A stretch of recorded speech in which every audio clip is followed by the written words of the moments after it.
Pretty good traveling coach. It's in City Hall. You should get a pretty old display, huh?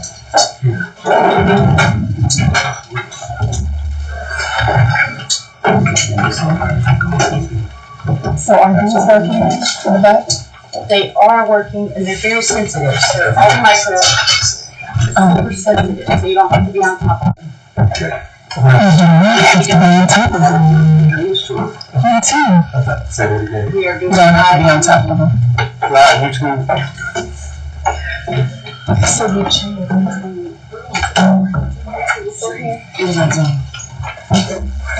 Just because You kind of hearing and stuff like that. Yes. When the progress take us 5:30.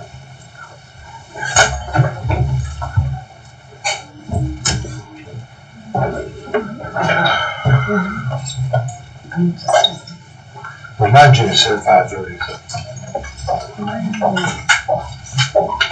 I'm just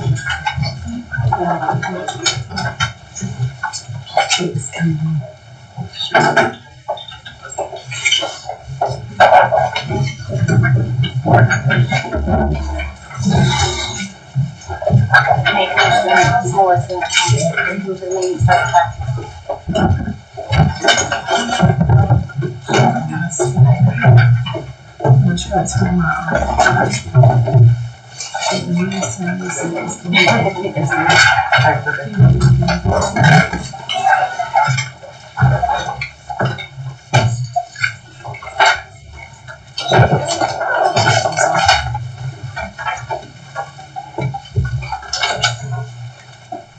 Was that Commissioner Fetcher?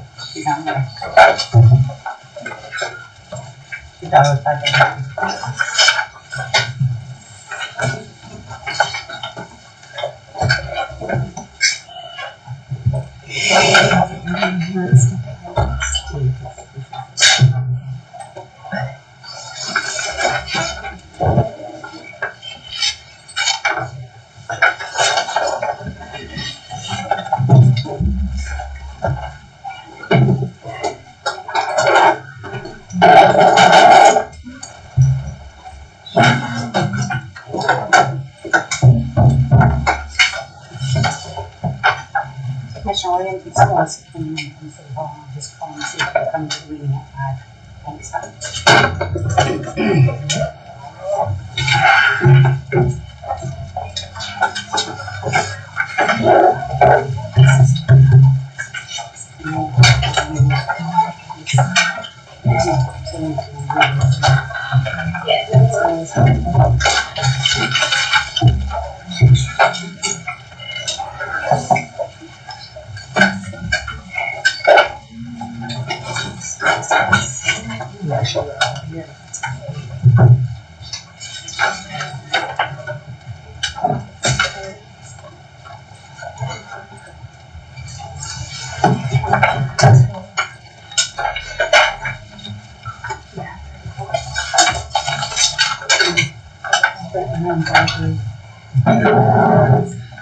We'll get started at 5:05.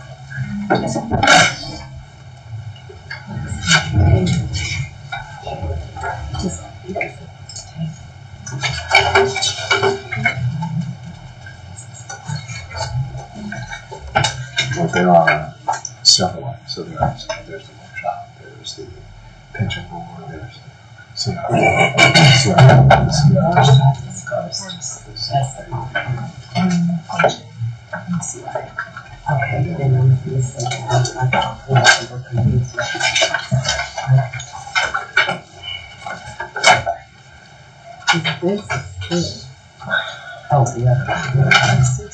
And then this is ordinance number That part. 20.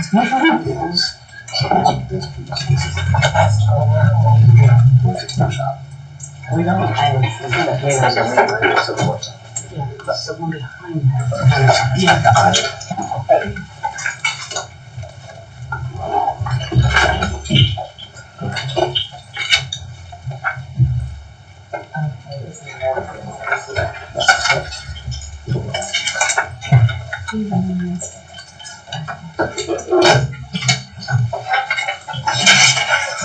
welcome.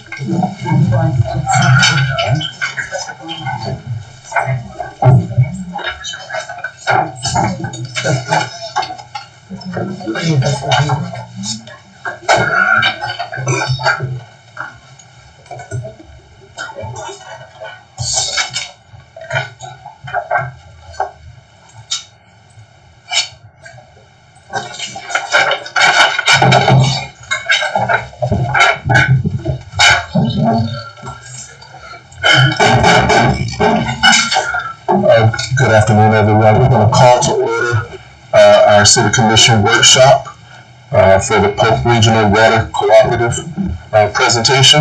At this time, Gary Cole, City Clerk. Mayor Breeden, Present. Vice Mayor Shell, Present. Commissioner McCutcheon, Commissioner Williams, Commissioner Watts. Present. And we're going to move right along to C, Business, Polk Regional PRWC presentation.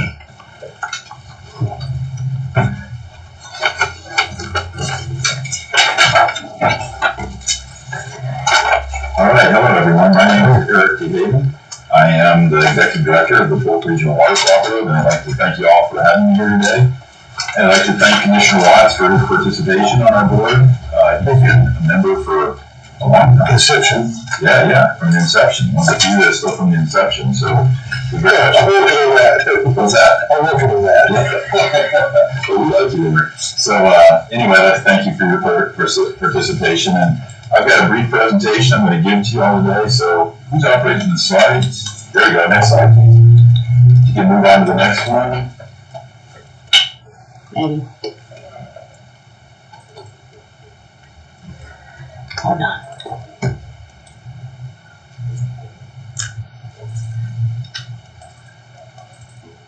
I just worked on this. There you go. There you go. So here's what I'm going to cover tonight. First of all, just give you a quick overview of the PRWC and the status of the program. And then I want to talk to you about our two projects we're currently working on, the Southeast Lower Florida Aquifer Wellfield Project and the West Polk Lower Florida Aquifer Project. And finally, I want to get a little bit into the funding and the financing of the PRWC and how we're paying for these projects. So next slide, please. Probably one of the biggest questions that I always get is, why is there such a thing as the PRWC here to begin with? And the reason being is that our traditional water sources that we've all utilized for years from the Upper Florida Aquifer are now restricted based upon environmental concerns. We're worried about lakes, wetlands, rivers, springs. We all know the story of Kissingen Springs many years ago. So we're really concerned about use from the Upper Florida and how sustainable that is long term. So what's occurred in 2021, the Florida legislature adopted what we call the Central Florida Water Initiative Rule. And that now restricts water use out of the Upper Florida Aquifer. And it's basically restricting everyone to what your 2025 demands are. So at the end of 2025, what your actual demands of water use are, that's what you'll be restricted to into the future. So right now, when you look at Polk County as a region, it is 88 million gallons per day. It's coming from the entire county from the Upper Florida Aquifer. We're projecting that we're going to need about another 32 million gallons between essentially now and 2025 in order to meet the growing needs of the Polk County region. And one thing that I always tell everyone straight up front is when you switch to alternative water supplies from your traditional Upper Florida, those options are limited in Polk County and they are expensive. And the reason I can point this out is if you go to some place like Tampa, where they have access to the Gulf of Mexico, they can basically treat water from the Gulf, desalinate it, and use it. Well, here in Polk County, we don't have a Gulf of Mexico right next door to us. So our options are much more limited. We're at the headwaters of many large rivers, not at the downstream components. So it's difficult for us to pick up water from the downstream components because, again, we're at the headwaters. So our options are limited and expensive, and that's essentially why we are going deeper below the Upper Florida Aquifer to Lower Florida Aquifer for our alternative supplies. Next slide. So we are a regional agency of 15. Yes. That's one question before we get too far, right? Sure. It was complicated. Yeah. Did you say that 2025 we're locked into that usage? 2025, your water use permit under the CFWI rule will be locked into those 2025 demands. So at the end of the year, whatever your demands are, that's essentially what you'll be locked in. Now, how the water management district is actually going to treat that is they're not going to come around and make everybody basically cut their permit to 2025. They're going to wait until you come in for a modification of your permit, or your permit has to be renewed. That's the point they'll then try and cut you back. Well, I want Commissioner here to understand that. That's Because, That's what's driving this. Yeah, that's what's driving this. So it's a very important point for everyone to understand. So a little bit about what the PRWC is. We recognize, we being Polk County as a region, recognize this issue was coming at us. And the thought was that we could probably tackle alternative water supplies as a region rather than each individual municipality trying to bring on their own alternative water supply.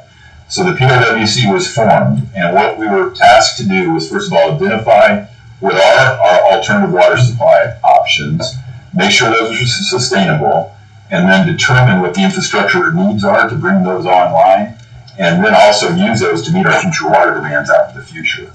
And what we've done to date, really this all started back around 2010, but by 2012 we identified that there was a real issue on water supply in Polk County.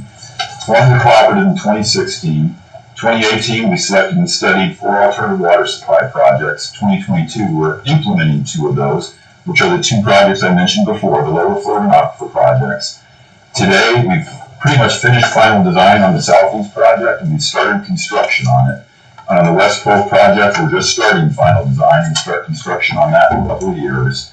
We've got over $56 million in investments in the ground so far and in design as well. And our funding and finance package is largely in place. So the long-term goal is to have water available from the Southeast project by 2028 and water from the West Polk project available by 2032. So next slide. I mentioned that we've narrowed down to the final 2 projects we're working on right now, and the map shows the locations of those 2 projects. The Southeast project is actually located about 5 miles to the west of Lake Wales, and it's along Walking Water Road and then up Boy Scout Camp Road, essentially. So the raw water component is down along Walking Water Road down here. The water treatment facility will be just north of 60 on Boy Scout Camp. And I'll show you in a minute, there's going to be a distribution pipeline that then goes out to all the municipalities. But we started looking at 205 possible projects, narrowed that down to 9 regional projects, came up with 4 finalists, and now we're working on those two projects. So there was a process we went through to figure out where the most cost-efficient projects that we could bring on to help with the alternative water supply within Polk County. Next slide. So the PRWC, we operate basically as a subscription service. So all the members came together to form the PRWC, so all 50 municipalities plus the county. And then we basically propose what we think are the best projects. In this case, I'm going to talk about the Southeast Lower Florida Aquifer project. Members essentially subscribe to that project if they want to participate. So the table on the right basically shows you all the members who have signed up for water from the Southeast project, the quantity of water they signed up for, the total of the 16.3, and what their percent allocation is. The first phase of the project is going to bring on 7.5 of that 16.3. And so by 2045, we anticipate on bringing on that 6.3. And I will say, our first phase will be complete in 2028. We'll bring on that 7.5, and we think we'll have to start the second phase pretty soon after that, based upon demands of these members. Now, I'll tell you a little bit, the members on the table are project members. The members that I've listed over on the left are project associate members, of which Fort Meade is one of those. Project associate members have signed up to keep an eye on the project, essentially. You haven't signed up to take water, but you're interested enough and that you want to keep tabs of where it's at. And as an associate member, it allows you to get in and take water if water is available, which in the first phase here, it's not available, it's all been spoken for, but on the second phase, there might be the opportunity for Fort Meade to then come on as a full member and take water from the second phase. And again, that's all based upon what you all assess as your needs into the future. Also, Lake Wales, Mulberry, and Polk City are other project associates on this project. Eric? Yes? Now, the auction go on later on for a full number. It was discussed early on that there's a monetary amount, a gallon per gallon cost in the original phase one. Right. So Now, go ahead. as going as an associate, were we gonna get that first year or at the current rate? Yeah, you're not paying anything for this right now. Right. And if we do come in and say the second year, the second phase, we would be at the current rate. It would be at the current rate, but it's beyond that. You know, the way the implementation agreement is set up is if Fort Meade would want to come on and take water, you would have to go back and pay your share of capital costs to construct this project, plus a 2.5% fee on top of that. That's what everybody's saying. Yeah, and so that's the way the implementation agreement is set up. Now, again, when I was talking to y'all today, that's the way the implementation agreement is set up. The board has, my board, which you're a part of, has the ability to alter terms, basically, but that's the way we're set up right now. And I will tell you, we had two members join up kind of after the fact. Both Eagle Lake and Lake Hamilton came on after the agreement was initially signed. So they came on within months though after the agreement was signed. So I didn't even Eagle Lake coming in. yeah, Eagle Lake's in and Lake Hamilton is. So they both came in for 650,000 for Eagle Lake and 500,000 gallons for Lake Hamilton. And so they signed up for that share of water, and so they paid a very. So one thing about the 2.5% is based upon cost the PRWC has spent. So much of our program is financed that we're really not spending until we have to start paying back the debt service on those loans. Right. So it's really not a high cost to buy in. So that's one thing I always tell members. And Lake Wales has been in and out of trying to decide if they want to come in as a member right now. And that's, again, an important aspect you have to think about, because as time goes on, that 2.5% number is going to grow. And if you get in earlier, you pay less. So it's an important aspect. But again, you got to decide on your own, look at your needs and things like that. I do know, in looking at the projections I've seen for Fort Meade out the next 5 years, there's not a lot of growth in your water use. Right. So you might be positioned very well where you are right now, but again, it's all determined on how much growth you think you're going to have and where things go in the future. Well, we're gonna have some growth, there's no way that's significant. Yeah, exactly. That's Talking the numbers we're talking. yeah, and I know I've been talking with your utility director, Tommy King, a bit about it. So, you know, Right. it's something that we can all put together. And the good thing about my organization is I have a strong group of consultants. You know, I'm a contract employee. We don't really have employees. We're all contractors. I know. But I have a strong group of consultants that can help help Fort Meade to make decisions on where you want to go, and I bring them into play to help. All right, next slide. So the Southeast project, this is what I always tell people. The projects, the board is very accepting of the projects we have right now. They like the projects, they like the progress on them. The problem is $589 million for this project. Yeah. That's a big number. And that's the cost for the design, the construction of the treatment facility, plus the transmission pipeline, all the land acquisition. We have 300 easements we need to get for that transmission pipeline, and the injection well as well that goes with it. So this project is really two projects in one. We're pulling water out of the ground and treating it. That's one project. The other project is a transmission system, 60 miles of transmission pipeline that's going to loop around Polk County. It's permitted by the South Florida Water Management District for 30 million gallons today, 30 million gallons per day of drinking water. That's finished water supply. Yeah. And we're going to bring that 7.5 on by 2028 and 16.3 by 2045. It's a RO, reverse osmosis desalination facility. I mentioned the 61 miles of water transmission main. We've got 6 miles of raw water transmission main, plus 5 lower Florida aquifer raw water wells, and one 8,000 foot deep injection well that's already constructed. We just finished that in January, so it's all done. One thing that I'll note is that the cost is high, but $211 million of that $589 million is grant funding from the Water Management District, the state, and the feds. So we're trying to accumulate our grant funding to bring everybody's costs down. But I will tell you, participants in this project are very concerned about costs. Some municipalities have had to essentially double their impact fees and triple their rates over years to start getting the money together to pay for this. So it is a costly venture. Are you hearing concerns about continuing to be in line to get that grant? A lot of money is being cut. Yeah, because the majority of that is a state grant from SwiftMud, and so they're pretty firm. I do know there's a bill right now circulating that would give the governor's office line item veto powers into the water management district budgets. But again, this project, when I talk about it, it's an alternative water supply project, but it's an environmental recovery project, or at least keep our environment good, because we're trying to take water from an alternative source so we don't impact those natural systems that make Polk County great. So, you string all that together, and it makes a compelling argument at a legislative level that this is a project people want to participate in. And we've been very good. Our state grants over $30 million so far. And the state grant, the issue grant, is it dependent on any federal dollars? The biggest federal component is our $305 million EPA Water Infrastructure Finance Innovation Act. Right. And we have had conversations of late with you, and right now everything seems fine. Okay. But I don't, again, you also use. There's not logic happening. There's not logic happening. Right, exactly. So we're keeping an eye on it. Thank you. So next slide, please. So this is the transmission pipeline, and again, this is Highway 60 right here. Raw water transmission line, there's the water treatment facility. And this is where we drop off water to all the municipalities going to the west and going to the north.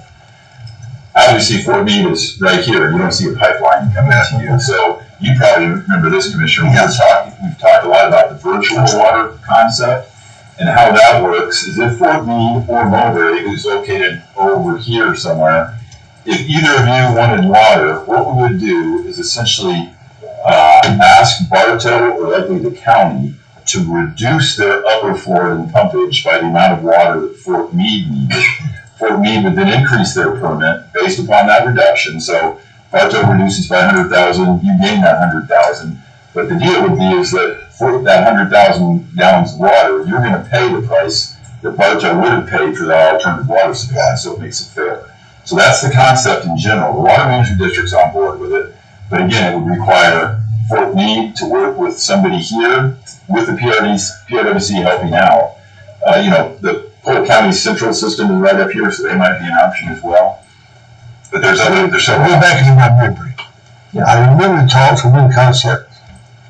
We also talked about trying to explain the virtual water by commissioners that we can increase our drilling, our permit number to get the extra water.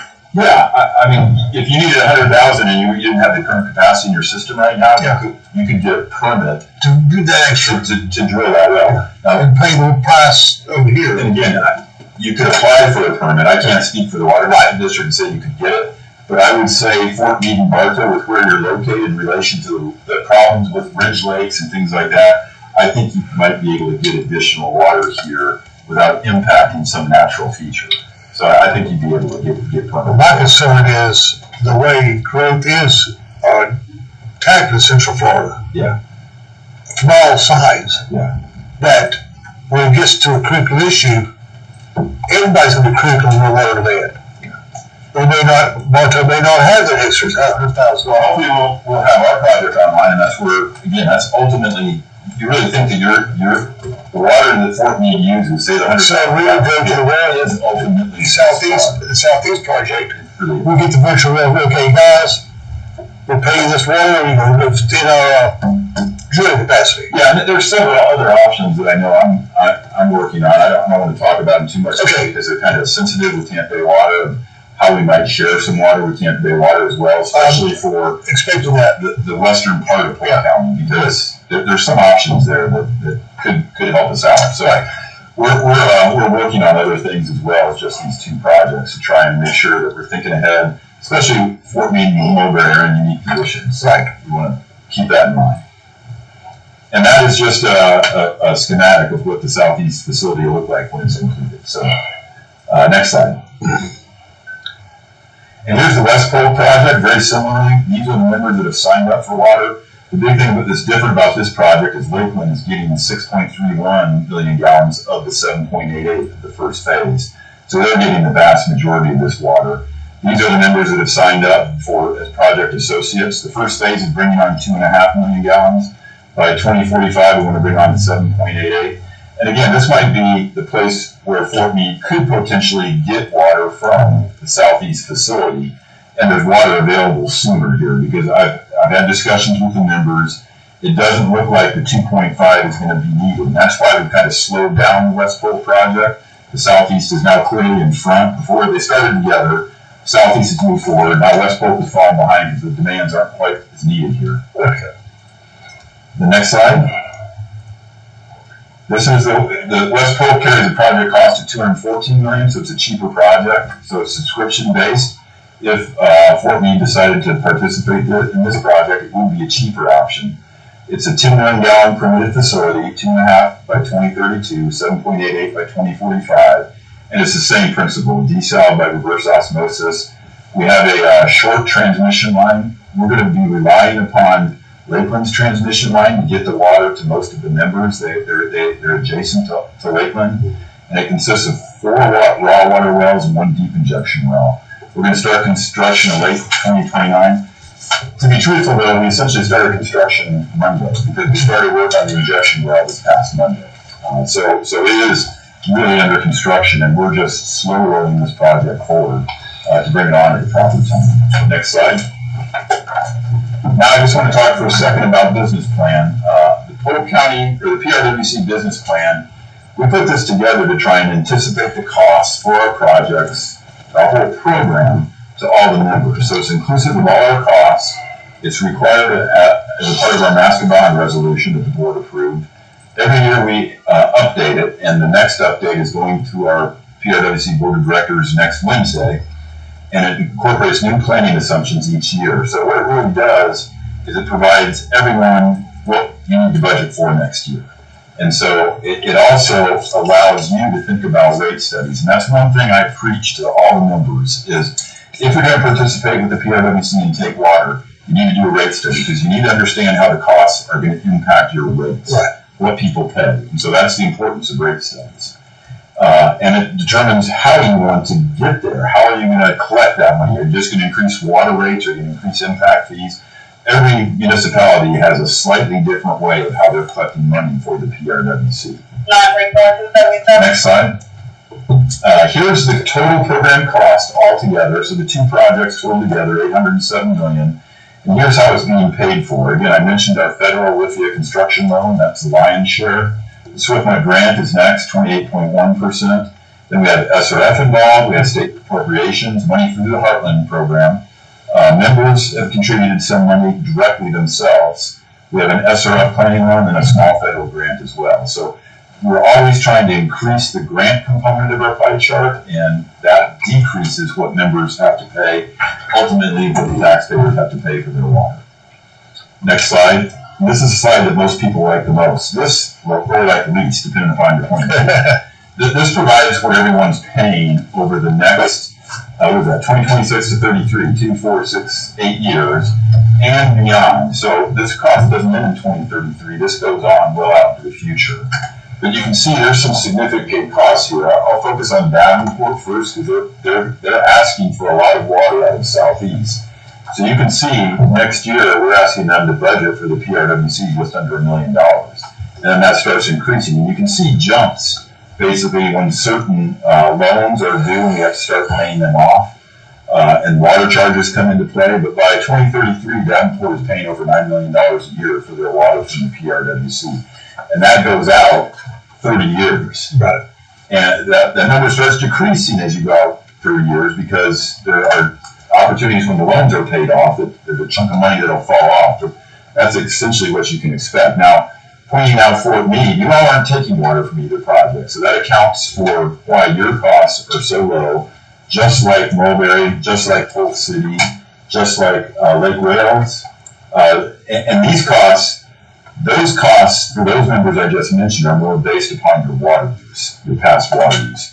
And what you're essentially paying for with that $3,272 for next year is my salary, my administrative costs.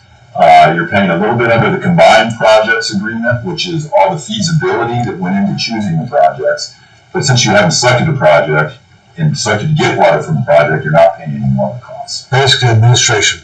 Yeah, that's essentially what you're paying for right now. And I will be There's one other item I want to talk to you all about tonight, that see if you want to pay for or not, and that's our conservation program. But this is really the bottom line results from our business plan, to try and tell the members what they owe next year and what you need to prepare for in the future, so that you can then do your rate studies to understand how you're going to collect that money. I do have a question. Yeah, sure. I'm just comparing Fort Meade and Mulberry. What accounts for the difference in the latter years with Fort Meade versus Mulberry? Those relatively remain the same throughout the whole You might remember this, Commissioner Watts. I'm almost sure that has to do with how Fort Meade versus Mulberry on SRS debt. Mulberry elected to pay it up front.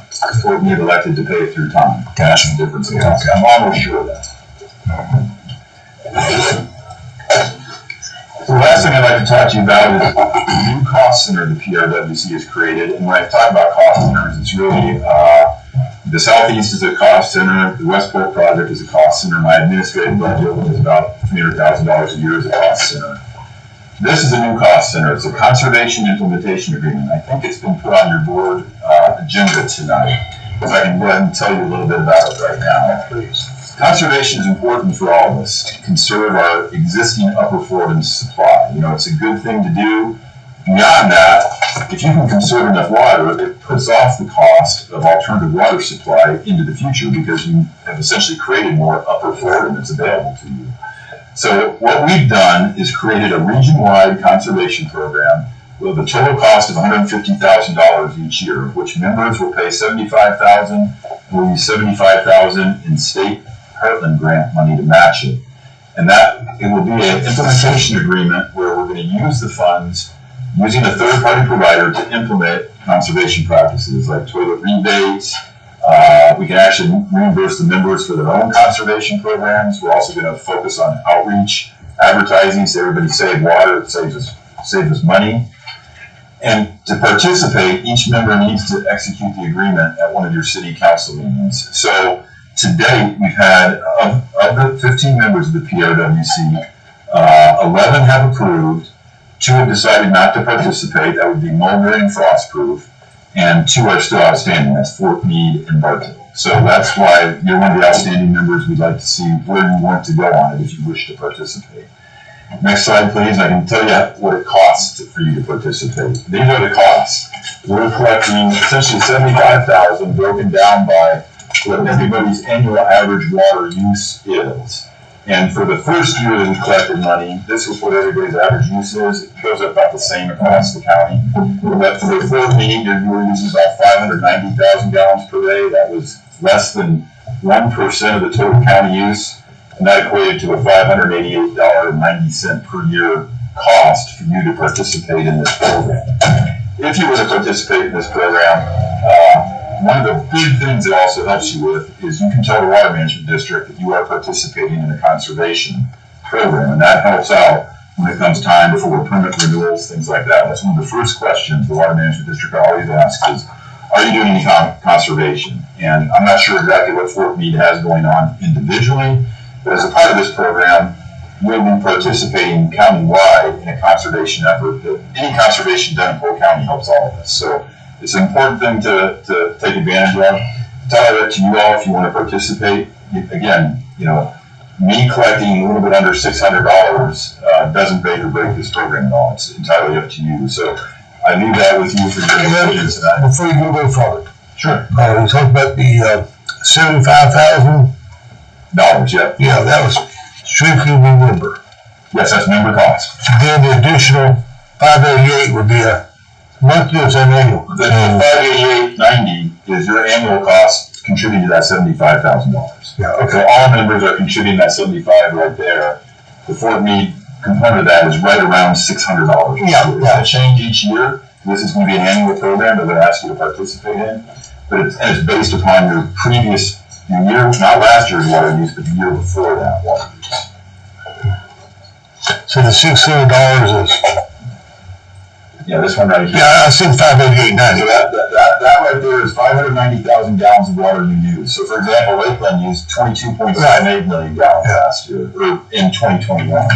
We used 590,000, so it's just a percentage then, So and then the costs are just percentage. and the $588 is what to the 75,000? What, So that so one's, we're gonna pay the 75,000 and the 88? you're gonna pay the PRWC the $588.90. Okay, this was And true. then we would implement conservation around the county. Okay, And the long-term goal is to make sure everybody gets their money's worth right. in their municipality. So I can't guarantee in the first year, I'm gonna do $588.90 worth of conservation in Fort Meade. But I can guarantee you probably after 5 or 6 years, I will have done that, probably more. The whole idea behind this is what I'd like to see happen, and the big members are kind of leaning into it, is use some of the money from, say, Lakeland to get maybe double the amount of effort we're putting in with $588 down in Fort Meade. Because the problem in Polk County is there's not enough conservation in the small communities, because really you all don't have the staffing, the funding for it. So if I can use some of the money from some of the bigger members to help out the smaller communities, and they're generally okay with it, which is what they've said, then I should be able to help you out a little bit more than what you're paying for you. So, but that's, My biggest concern is the 75,000 to get in play. yeah, well, you're not paying us $75,000, you're paying $588.90, and that then gives us this pot of money for conservation, which is matched by the Heartland for $100. Okay. I want everybody to know that we're vote in case we take action.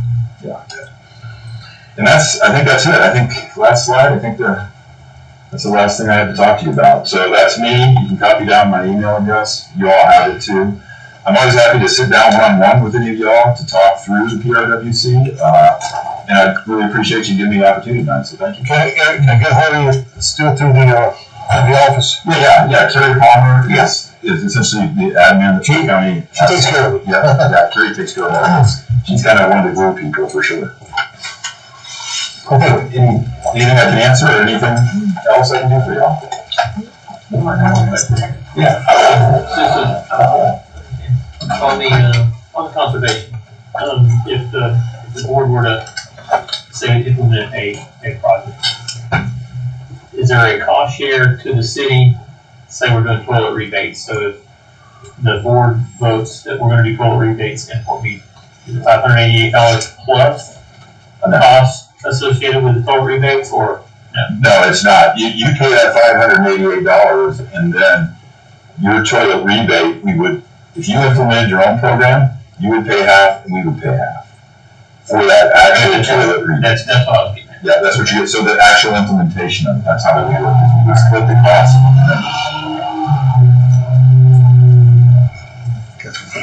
All right, thanks all. Thank you. Do we have to take action tonight or at another time? I think it's on your agenda for later, but I'll stick around. Well, I mean, if we cannot reach the agreement tonight and want to do further research or investigation, Yeah. can we come in at a later time? Oh, I always can, sure. Okay. Yeah, I just like to get it resolved in the next couple months, just because I've got several members that are anxious, and I'm trying to get everybody. I understand. We're anxious either one way or the other. But we all need to be comfortable when we make a vote. Yeah, exactly. All right, thank you. Thank you, Eric. See you Wednesday.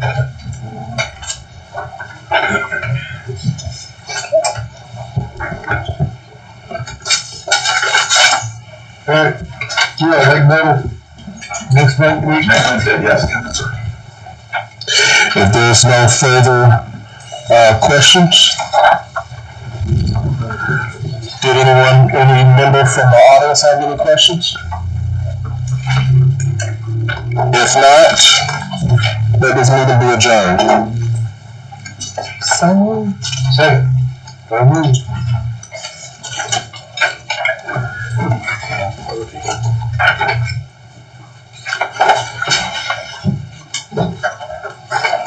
Okay, so at this time, we're going to move forward with our Board of Trustees. Is it Board of Trustees or CRA? Yes. You don't need to vote on the adjournment. So you didn't get a vote on that? No, it was a workshop. Okay. I thought we both should go. She said so moved. That is, it was a workshop. Okay, we're good. Okay. Go ahead, Jeff. Yes, come on. Okay, so we would commence our Board of Trustees for the City of Fort Meade General Police and Fire Protection Plan Trust. Pension, thank you.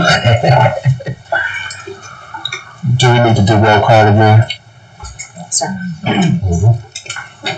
Mayor Marion, Present. Vice Mayor Shell, Commissioner McCutcheon, present, Commissioner Williams, Commissioner Watts. Present. All right, moving on to approval of the minutes from the December 10th, 2024 meeting. Mayor move to approve the minutes as written. Second. We have a motion and a second to approve the minutes from December 10th, 2024. Any discussion? If not, all in favor signify by saying aye. Aye. Any opposed, like sign. Motion carries. Our new business is A, ratification of invoice payments. Do you want me to cover this for you, or is everybody already reviewed?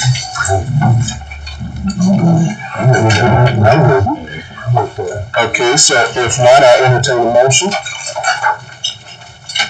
Mayor, I move to approve the ratification of invoice payments. Second. We have a proper motion and a second to approve the ratification of the invoice payments. All in favor signify by saying aye. Aye.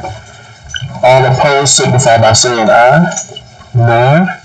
We will move on to new business item B, the ratification of retiree payments.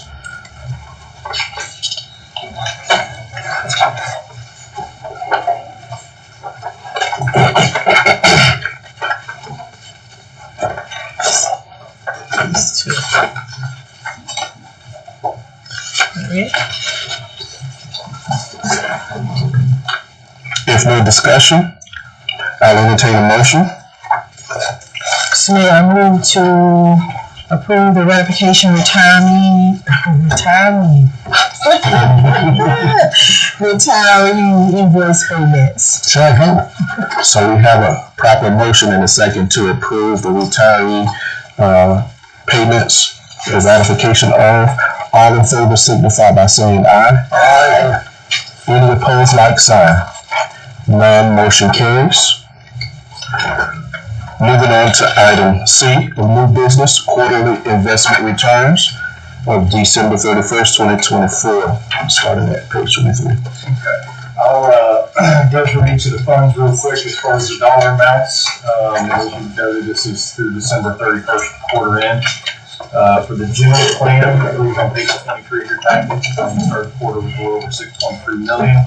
You had about 76,000 contributions come in. We did have market sell-off in the quarter, so down 133,000, paid out 90,000 in distributions, at 4,300 in expenses, so your ending balance was $6,165,675.07.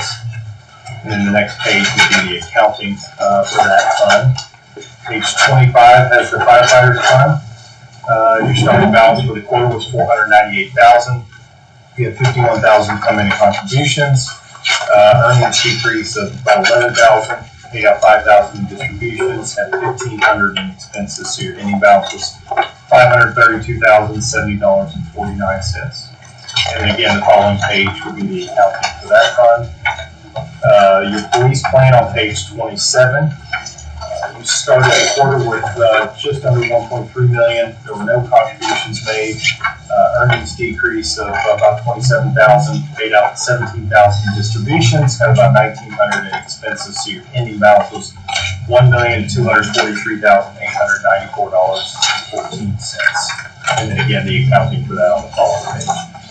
Before I touch on the investments, are there any dollar or accounting related questions? Okay. As I did mention, it's the first time I've had to stand up in front of you all in a while with a little bit of bad news in the market. This report's a little. The jump to current, it gets a lot worse, unfortunately. We did see a sell-off in the market in the December quarter. Really, that came towards the end, and it was essentially the flip of everything. Not everything, but a big part of what was booming the market last year was the excitement over rate cuts, and that maybe we're kind of headed the right direction as far as getting inflation slowly under control. It never got to the 2% the Fed wanted, but it was creeping that direction. So we did get those rate cuts in the December quarter, and kind of the market saw that coming ahead of time, and so that was helping drive the market. Additionally, we did get a lot of benefit from the Magnificent Seven, or those 7 largest U.S. companies that were really being driven by all the AI excitement and technology around that. So that really gave us, that 20% return for the fiscal year that we're coming off of. Well, we got to December, and the data started to come in, and it wasn't looking so promising. All of a sudden, the Fed essentially came out and said, we're putting pause on rate cuts. And I think the betting markets, maybe summer, fall last year at 5 to 6 rate cuts this year as possibly happening in the calendar year of 25. Now that's down to 1 or 2. Interesting note, and this is as of a few weeks ago. This is prior to just the last couple weeks, but the consultant over the fund actually took a poll with all the large group of fixed income managers across the country. They're the ones who typically follow what the Fed's doing in the interest rate environment. They've got their pulse on it, the finger on the pulse of that as much as anybody. And 1 to 2, again, was kind of the popular thought. Of course, it would be what they thought much later in the year, but just to give you an idea, and again, this is not the consensus, but to show you how much things turned in just a couple months time frame is one consultant actually, or one manager came back and said they're predicting 1 rate hike this year. Now, again, that's not what everybody thinks across the board, but just to show you how far the outlook has turned in a short period of time. Now, the good news is January actually made back all of the December quarter's losses. It was a really good month. First couple weeks of February was very, very calm, abnormally calm, and I think what was happening was the now, which is, I think everybody kind of said, okay, let's see what this whole tariff thing is. Is it negotiations? Is it actually going to happen? What's it going to look like? And so everybody was kind of just in wait and see mode, I think, in early February. And then it turns out they were for real. And the last couple weeks, if you haven't turned on the TV or seen any headlines, unfortunately, I'm the bearer of bad news, but the last couple weeks has been really ugly in the market. Do you think we reached the correction phase?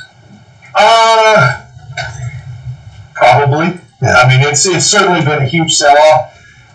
The saving grace could be, and I'm not suggesting this is going to happen. I wish I knew. I don't have. I wish you did too. But if for some reason negotiations go in such a manner that these tariffs are turned around and lifted in a very short term, you think the market should theoretically go ahead and bounce right back. Yeah. Now, if this continues on for a while and you live in correction territory, then you might be talking about the R word again of recession.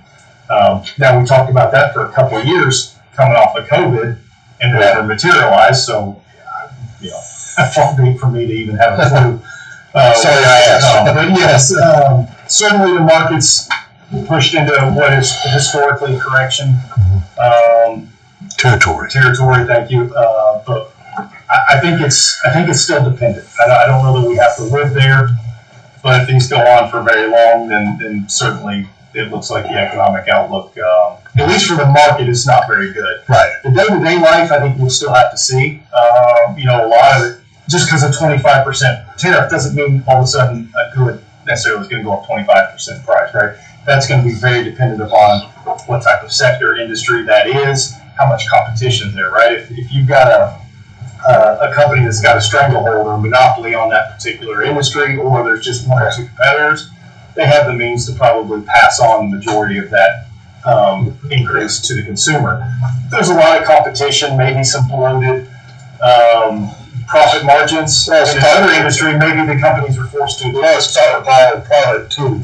It has to be generated in the end. We don't know about. Right. So there's certainly a lot of unknowns of how it's going to obviously impact the market over a longer period of time, how long it's going to last, but then, in our daily lives, what that impact is going to look like is certainly hard to predict at this point. But right now, it's this is the time where you just kind of you dig your heels in and you just keep going forward with long-term investing strategies. If anybody's going to ask the question, because I get this is very popular right now, is what are your managers doing? Are you making big changes, strategy changes? And the answer is absolutely not. If we were making large strategy changes right now, I think you should be curious about what it is we're doing. Because everything we do it's a long-term mindset. You expect market swings, the highs and the lows, and so the strategy we have put in place is to get through both. We want to capture as much of the upside as we can and as little as the downside, but this is expected, these types of ups and downs. So we're not making any large strategy changes or asset allocation changes. Obviously, we're relying on individual portfolio managers to make wise stock selections. Now, they're the ones who should be making Percentage-wise, we're in a good spot. but overall, the fund's still doing very well. It's just it's a little ugly in the market right now. Right. So, the next report might not be the best one I've brought to you in a while. Well, you presented it very well. So that's the quick version of what's going on. Certainly, if you have any questions or want to talk about anything a little more in depth, I'd be happy to do it. I'm good.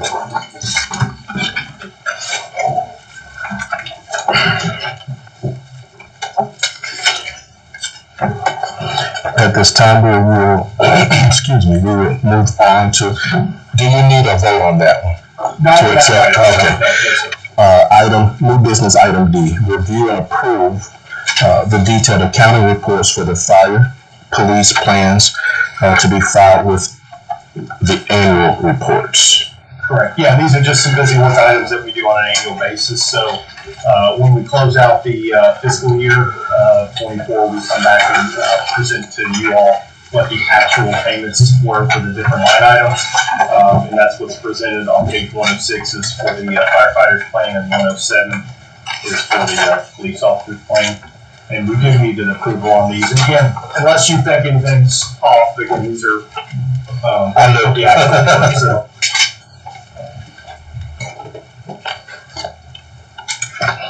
Any questions?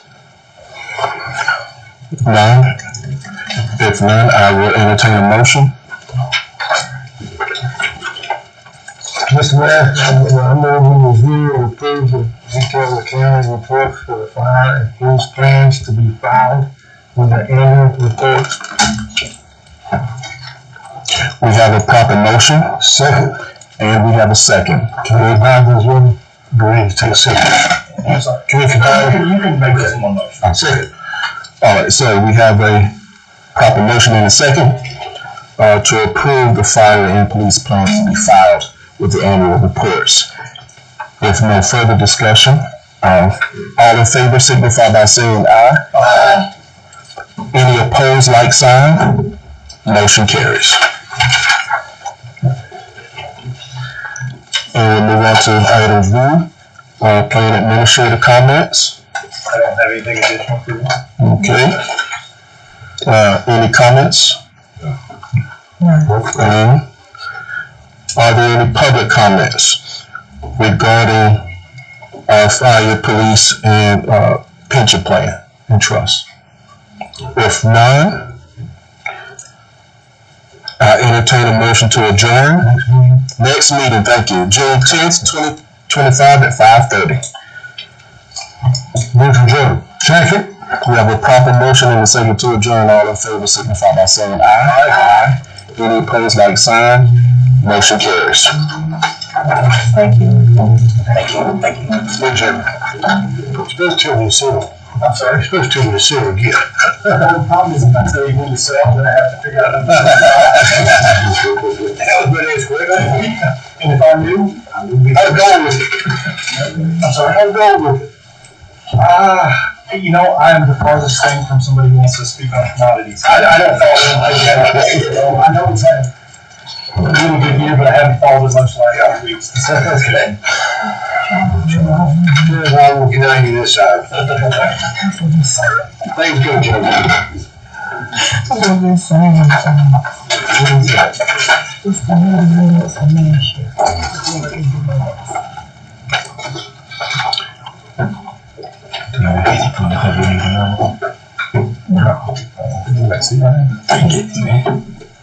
Sorry, y'all.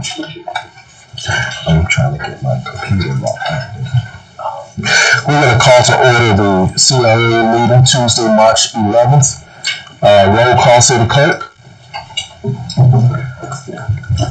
Mayor Barry, Present. Vice Mayor Shell, Present. Commissioner McCutcheon, present. Commissioner Williams, Here. Commissioner Watts. All right, so this is public forum for our CRA citizens' comments, which shall be 3 minutes per the agenda items only. Is there anyone that wishes to address the commission regarding the CRA?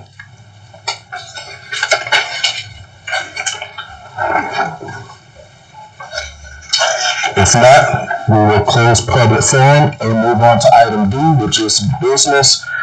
The CRA resolution R25-02, rescinding of resolution for CRA resolution R2024-06, and authorizing the cancellation of the Ford Pro charging contract.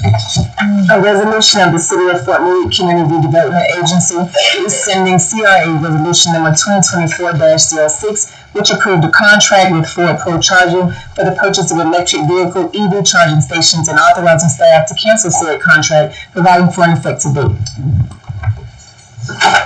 All right. Thank you. Good evening, board members.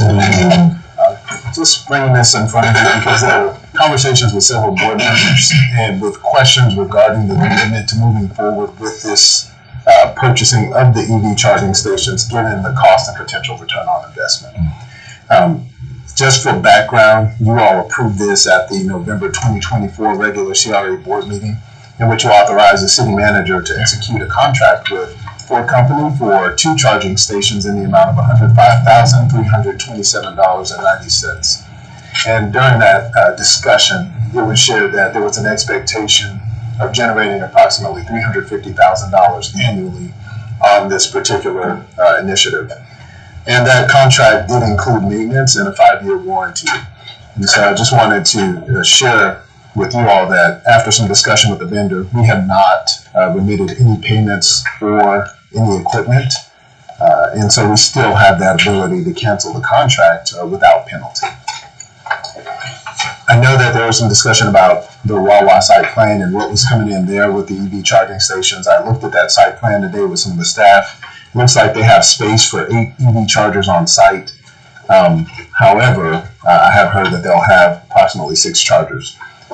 With the city's decision, I think there was some consideration for the accessibility of those chargers and having a partner that would allow for the same accessibility relative to what will occur at Wawa. And so the city has not identified that partner to date, and therefore, really unsure if those revenue projections will come to fruition. So I wanted to share that background information, open up the floor for the board, because you all have the option really to either proceed as planned, or you can cancel the current contract and rescind the authorization here. Or there's a third option in which you could effectively allow for the cancellation of the contract, leave the order in place with the authorization for the city manager to then go back and approve after monitoring the activity and engage in this contract at a later date, should that be something that the board wishes to do. Question. Wawa stations, and I've heard different numbers thrown around. You say you believe it's going to be 8 stations? Is that 2 charging units per station? So the site plan shows 8 spaces for EV chargers. Typically, the chargers do have 2 outlets on each side, but again, looking at the site plan, it does not appear that they have 16 reserved spaces for that use. I will say that it's customary for a separate electrical permit to be pulled, for those. And so when I looked in the Acela system today, I did not see those permits that have been submitted for. And so again, there's a chance that they're coming. We just don't know the amount just yet. Okay. Did you have a question? Yes, Mayor. So I expressed concern at the time because there was conversation regarding Wawa having charging stations while we were discussing this contract. So the benefit of $350,000, where did that come from? Was that reported from the company, independent research? Sure. And so I would have to defer to the CRA staff that's present with us today because I was not a part of those conversations. I pulled that number from the minutes that were from the discussion of that meeting. Okay. I asked that same question back then too. You got that same answer. Okay. Yes, so Ms. typically, Johnson? yes, typically that is the running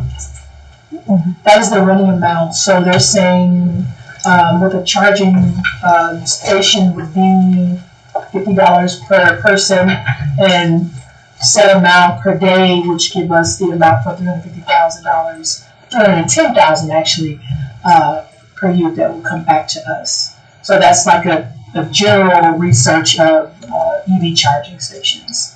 Got it. Okay. When I hear words like generally or typically, it's a little unnerving, especially when this amount of dollars would be spent. I'm personally, Mayor, am in favor of canceling the contract, but I did want to ask, where did that number come from, and was it a solid number based on our own research, or what was just presented to us from the company?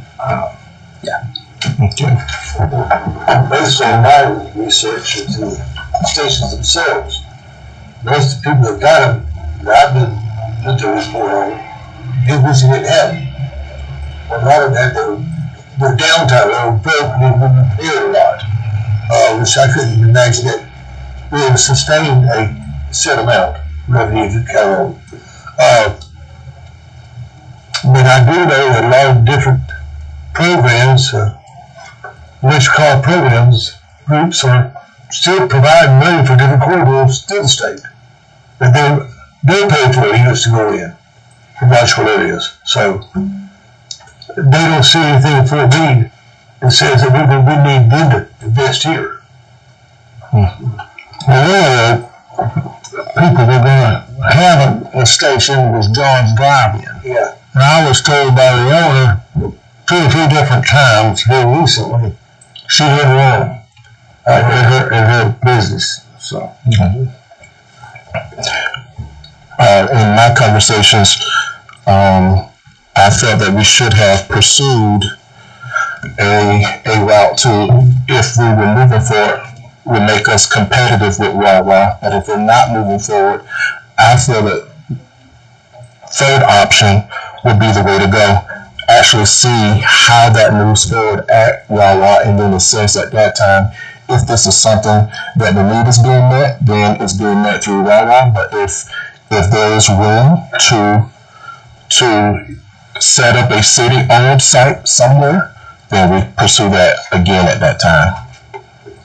But I do appreciate it being brought back to us because there was some uncertainty, and with not knowing how the usage would be at the new station in town, then that would be a way that we could better position ourselves in the future. Well, I don't see no cars around here in town that can support. It would have to be traffic incoming, because there's not enough people in town. That, most of them in town, there's only 2 or 3, have changed stations at their house. So you sure that there's only 2 or 3 electric vehicles in town? I don't know how big. Talking about who sells the cars, he says there ain't but a handful in town. Probably Chevrolet. But I've seen other. Yeah. I've seen. I don't know. I've been asked about having stations. Yeah. And so so maybe you demand that, I don't know. That's something you got to consider. Yeah, I agree. All right. If there's no further discussion, how would the commission like to proceed? Mr. Mayor, I do agree with the third option that we should keep the resolution but cancel the contract so that possibly in the future, if a need arises and it is beneficial for the city, that we could possibly revisit this at a later date without having to create another resolution. I think we're on the same page there. Myself and Sheila. And I think, Mr. Willis Hospital, consider 3. But can I get the, Mr. Drumgo, city manager, to state that option 3 one more time? Sure. So it would be you would retain the actual resolution that is currently in place. So we would retain resolution R 2024-06. However, we would cancel the existing contract and revisit the execution of a contract at a later date at the city manager's discretion. So moved. Second. Okay, so we have the motion as stated, and we have a proper second by Commissioner Watts. And so, any further discussion? If not, all in favor signify by saying aye. Aye. Any opposed, like sign? None. Motion carries. All right.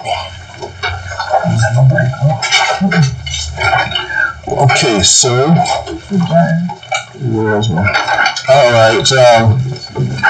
When will our next meeting do it? So at this time, I entertain a motion to adjourn our CRA meeting. So moved. Second. We have a motion and a second to adjourn. All in favor signify by saying aye. Aye. Motion carries.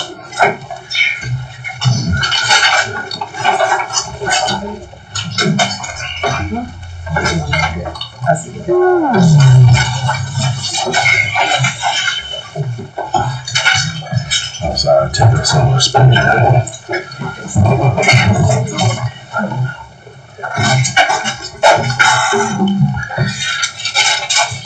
Okay, so we're going to move right on into at 6:06, our regular city commission meeting, Tuesday, March 11, 2025 at 6:06 p.m.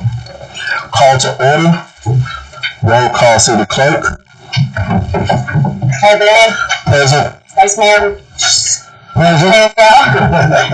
Present. Commissioner McCutcheon, Present. Commissioner Williams, Here. and Commissioner Watts. Present.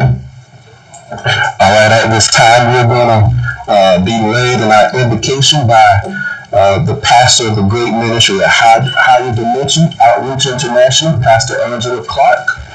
Immediately following, we will have our Pledge of Allegiance. Thank you for joining us, Pastor Clark.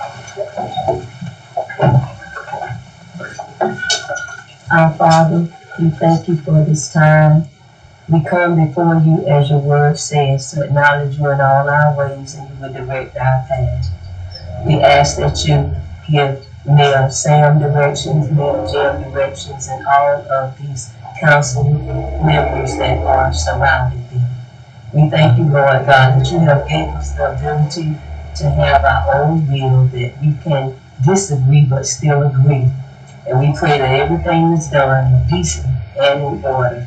In Jesus' name, on behalf of our citizens. Amen.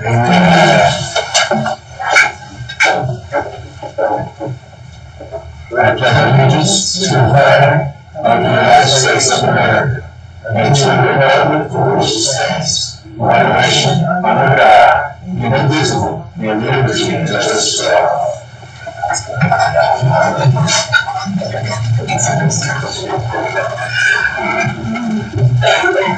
Thank you, Pastor Clark, for that invitation. Moving on to item D, additions and or deletions. Mr. Mayor, I move that we add updated items to item I-2. We add item I-10, resolution R2025-35, approving the FDOT state-funded grant agreement, and add item I-11, resolution R2025-36, authorization to submit a bid announcement for the construction of a new multi-purpose facility at East Broadway Street and South Washington Avenue.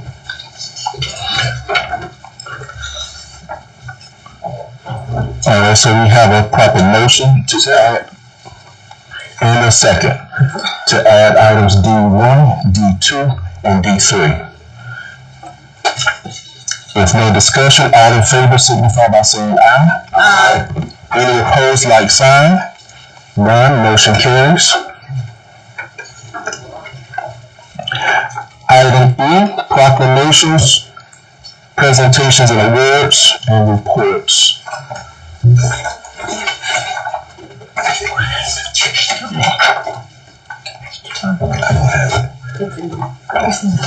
It's under presentation. Thank you. Should it be before your, just after your agenda?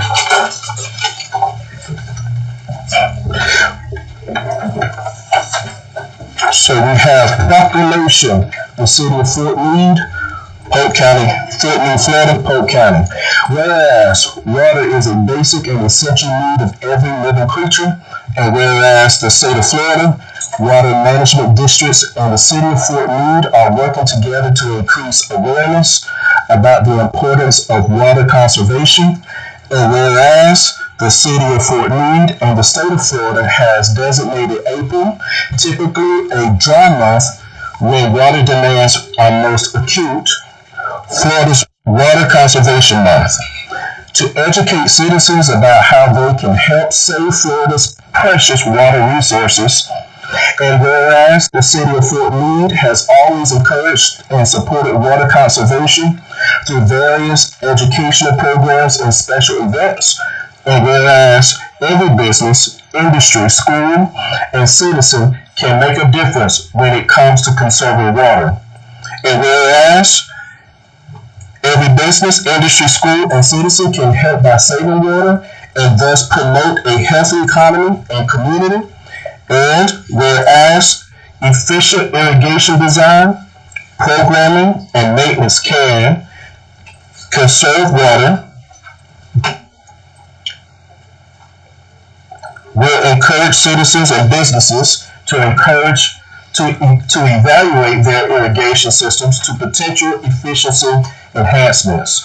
Now therefore, be it resolved that by virtue of the authority vested in me as mayor of the city of Fort Meade, commission do hereby proclaim the month of April as Water Conservation Month. All right. The city of Fort Meade, Florida is calling upon each citizen and business to help protect our precious resource by practicing water saving measures and becoming more aware of the need to save water. For this, the 27th year of Water Conservation, month, therefore will be a special focus on irrigation system evaluations. Signed this day, April, March of 2025. Mayor Samuel Berry. Thank you.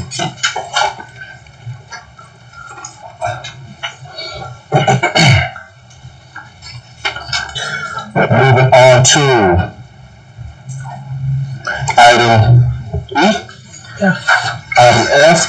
The public forum, each person addressing the commission shall sign in with the city clerk no later than 6:05. Person shall step up to the microphone and shall give his or her name, address in the audience tone of voice for the record, and unless further time is granted, shall limit their address to 3 minutes. All remarks shall be addressed to the commission as a body and not to any member thereof. No person other than the members of the commission having the floor shall be permitted to enter into discussion either directly or through the members of the commission. I did see individuals come in, but we were actively in other meetings at that time. So anyone wishing to speak, please sign this. And if everyone has signed, then we will take it and move forward. There we go.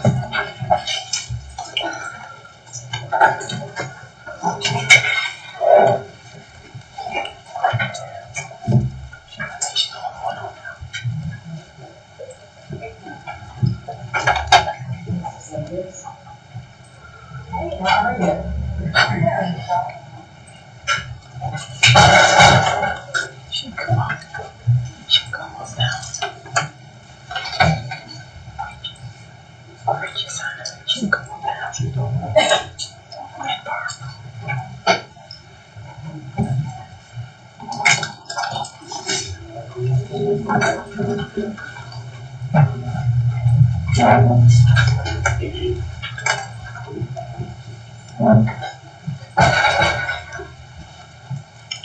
And if our city clerk can go ahead and call off our first. Ms. Frenchie Cornelius?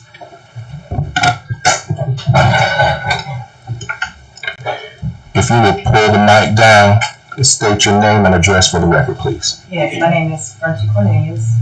My address is 720 North Orange Avenue, Fort Meade, Florida, 33841. Thank you. Good evening, City Councilman. My name is Frenchie Cornelius, and I am proud to stand before you today as a representative of Lewis and Woodbury Elementary School, 4th grade team.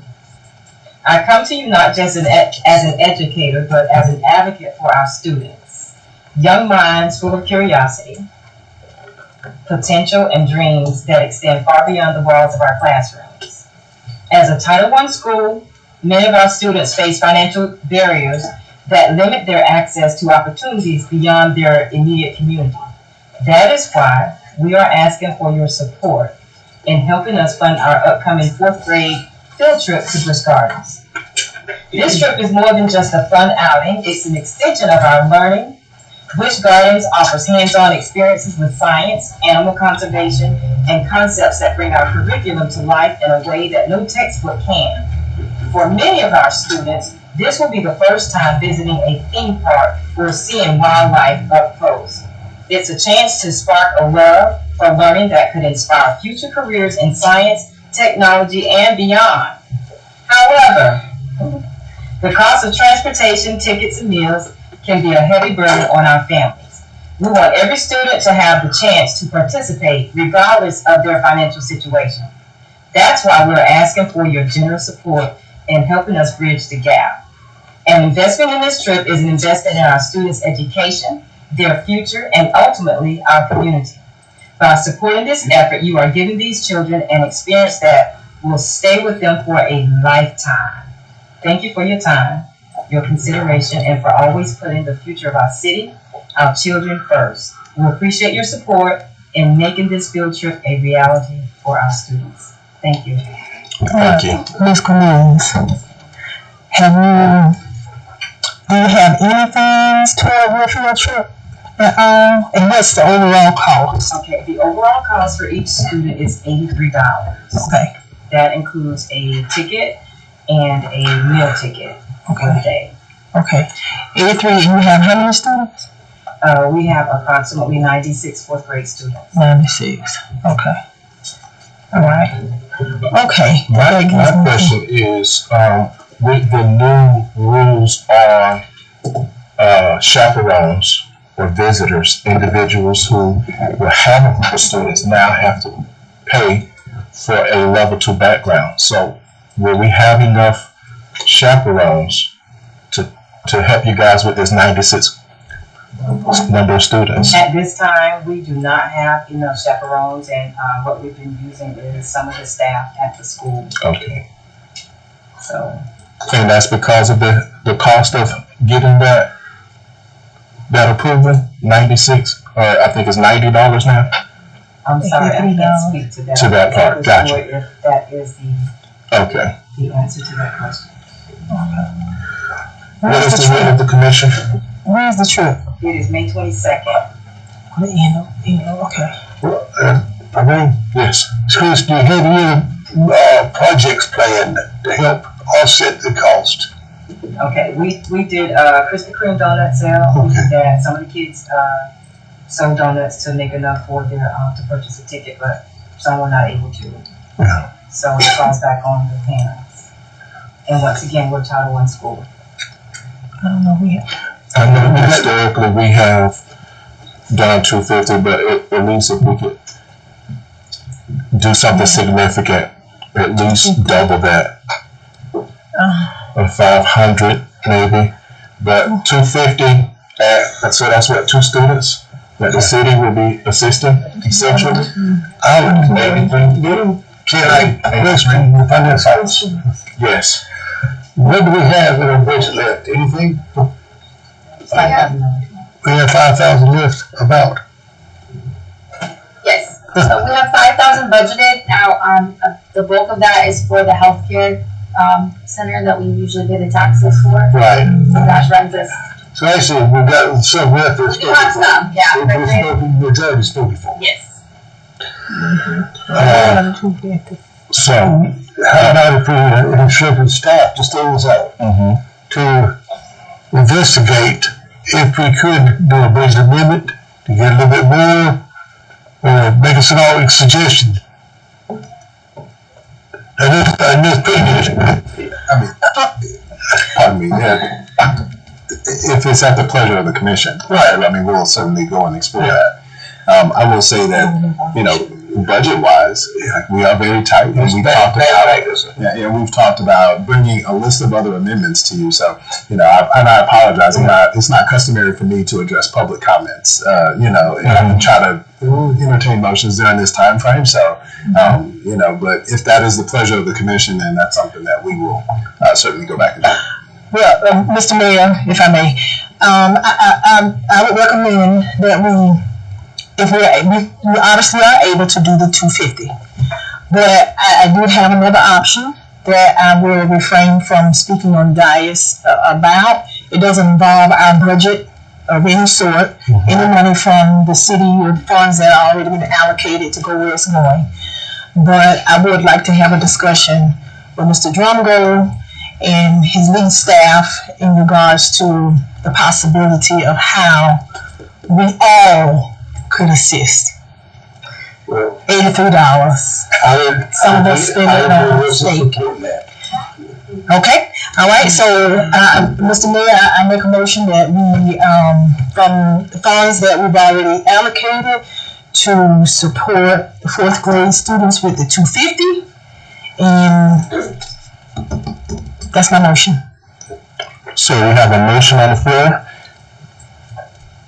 Do we have a second? Second.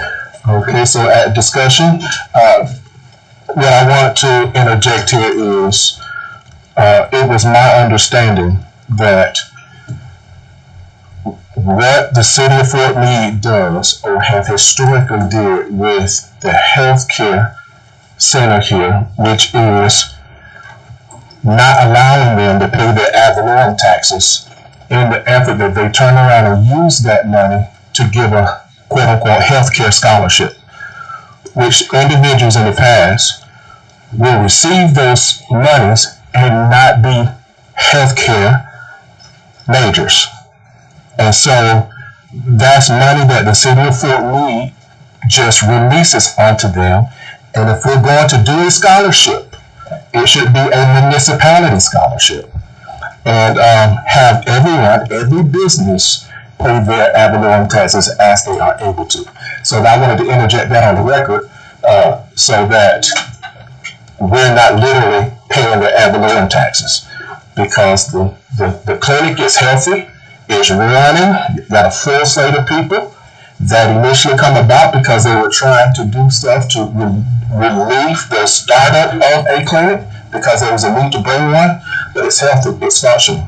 And so if we're gonna do a scholarship, it should be a municipal scholarship, because that's what we're in the business of doing, and not giving an organization their ad valorem taxes back so that they can give a healthcare scholarship in which the individuals don't major in healthcare. Okay, so that's my take on that. So that's the discussion. Anything further? All right. All in favor signify by saying aye. Aye. Any opposed, like sign? None. Motion carries. We have Ms. Barbara Arnold. If you would come to the podium, please. Hi, good evening. Good evening. 624 Street, Northeast. I would just like to know what's going on with Patterson Park and Peace River Park with the grants. And when Mr. Dean was here, he brought up the fact that he had talked to somebody in the forestry that was going to clean out Peace River and cut the trees back due to the hurricanes and stuff. Has that been checked on? Does anybody know anything about it? So, do we have anything on parks? Or can someone at a later time talk? Just have to follow up with her. Okay. as far as the cleaning up of Peace River, I ran into those people while at Peace River. And so there was a conversation. They did not have money budgeted for it. But what Mr. Dean did is advocate that the city of Fort Meade, under his leadership, would take lead on the cleaning up of Peace River because it runs straight through Fort Meade, and he would like to have taken on that. But at that time, there was no budgeted items. It was more so exploratory, so they wanted to see every site at the point of entry. And Fort Meade has multiple, I think 2. Yeah. If maybe, is it 2 or 3? What? 2 entry points to the Peace River. Just one? Okay. You can access from Mount Pisgah, but you can't come all the way through. Gotcha. So that's where we were on that part. And we did get the grants for Peace River and Patterson, correct? Someone from the staff will get back to you on that. Yes. Do we have any timeline when that's gonna start, when they can start? I can send all that information directly to you. All right. If you would provide your contact information, Ms. Arnold, we'll follow up with you and we'll give you an update as requested. All right. That was it. Yes, sir, that's it. Okay. If there be no others, we would close public forum and move on to item G, approval of the minutes.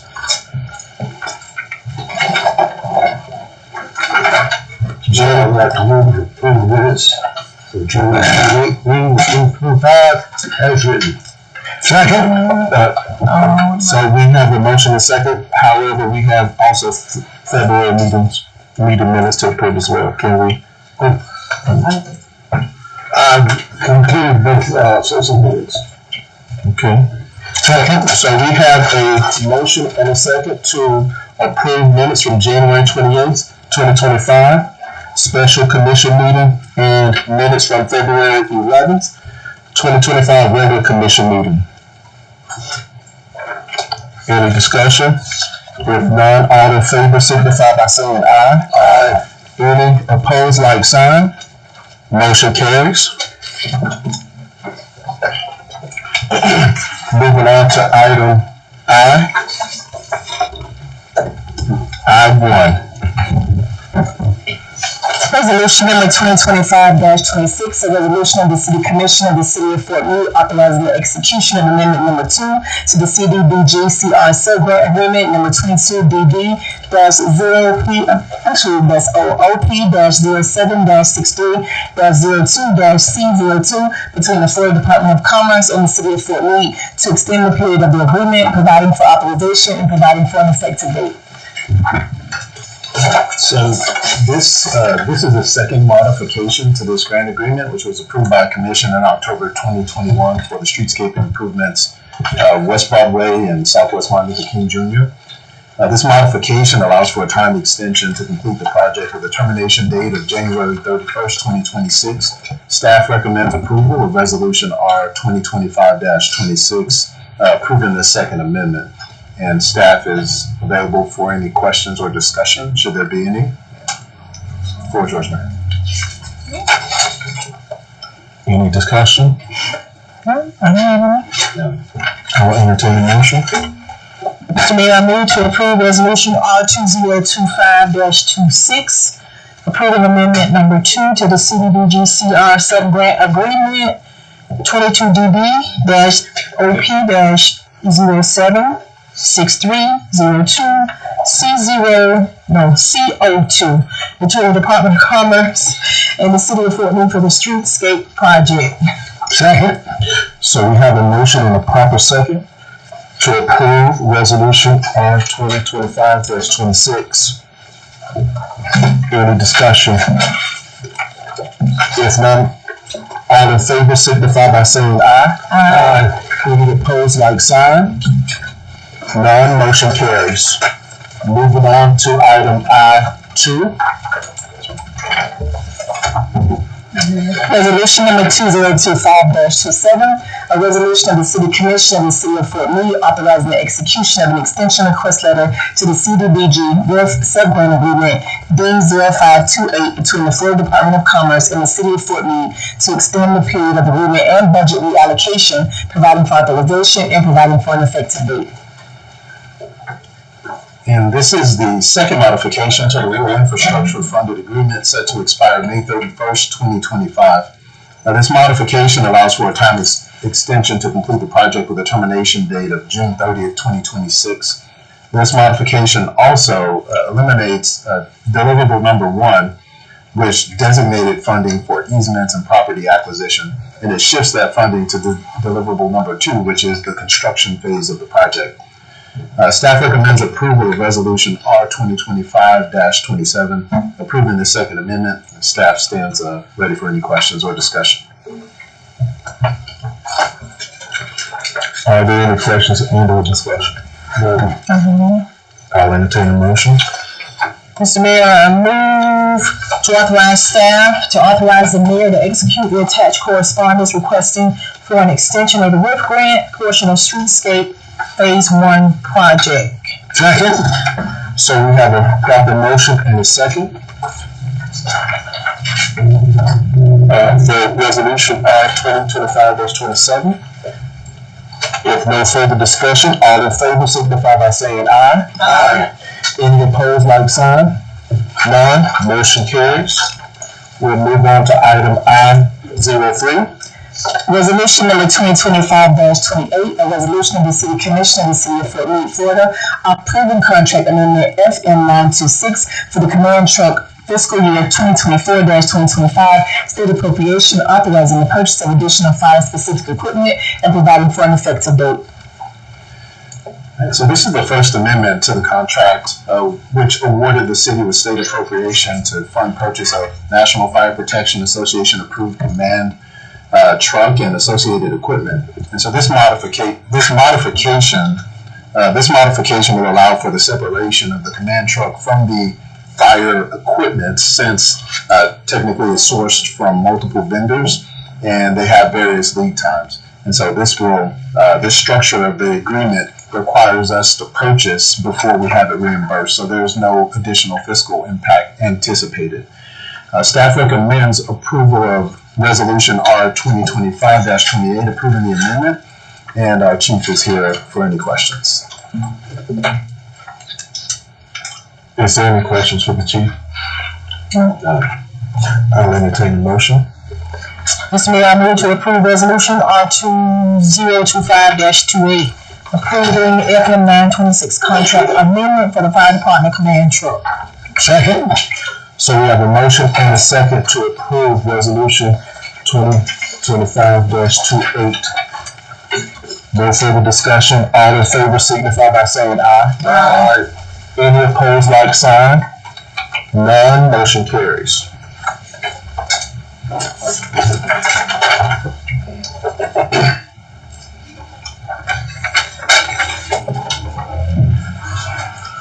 Moving on to item I-04. Resolution number 2025-29, a resolution of the City Commission of the City of Fort Meade, Florida, authorizing the Fort Meade Fire Department Auxiliary to serve alcohol for the consumption for the Captain Galvin Support Fund benefit at Peace River Park and providing for an effective date. And so, again, as Attorney Smith mentioned, the Fire Department Auxiliary is requesting permission to serve beer and wine at the support fund for Captain Galvin, scheduled for March 30th at Peace River Park. I want to encourage everybody to come out and attend and support him as we wish him speedy recovery with his health. And the Sheriff's Department will provide law enforcement at this function. Staff recommends approval of Resolution R 2025-29, and staff stands available for any questions. I don't have any. I think we're supporting this well long.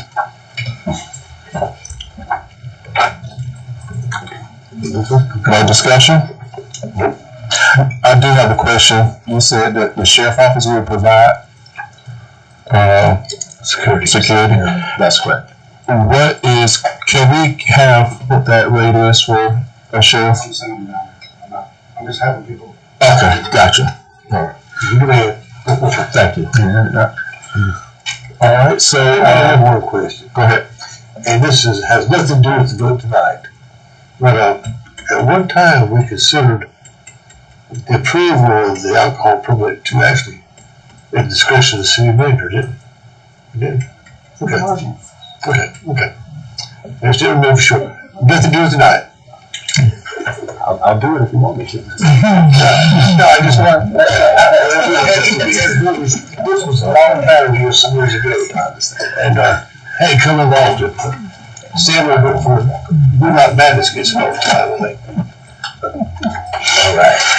Mr. Mayor, I move to approve resolution R2025-29, authorizing the Fort Meade Fire Department auxiliary to serve alcohol at Peaceville Park for the Captain Gavin Support Fund benefit. Second. So we have a motion and a proper second to approve the resolution R 2025-29. No further discussion. All in favor signify by saying aye. Aye. Any opposed, like sign? None. Motion carries. Moving on to item I-05. Resolution number R2025-30, a resolution of the City Commission of the City of Fort Meade, Florida, authorizing participation in a class action lawsuit regarding PFAS contamination and providing for an effective date. All right, so this resolution approves the City of Fort Meade's participation in a class action lawsuit regarding perfluoroalkyls and polyfluoroalkyl substances. They call them PFAS. So I'll say PFAS from here on out. In just for reference, in May of 2023, the city sampled its drinking water for PFAS in collaboration with the University of Florida, finding some detectable levels. And so joining this class action lawsuit may allow for the city to seek remediation or compensation, providing for any cleanup or future mitigation should that be allowed. So staff is recommending approval of this resolution, which approves the participation in this class action in coordination with our legal counsel, of course, and in collaboration with Napoli Sholnick before the stated there's a April 1st deadline. And so the city may incur minimal costs associated with participation, but that number is undetermined at this time, so there may be a minimal fiscal impact. And then staff is available for any questions you may have. I do have a question regarding the testing and discovery of it.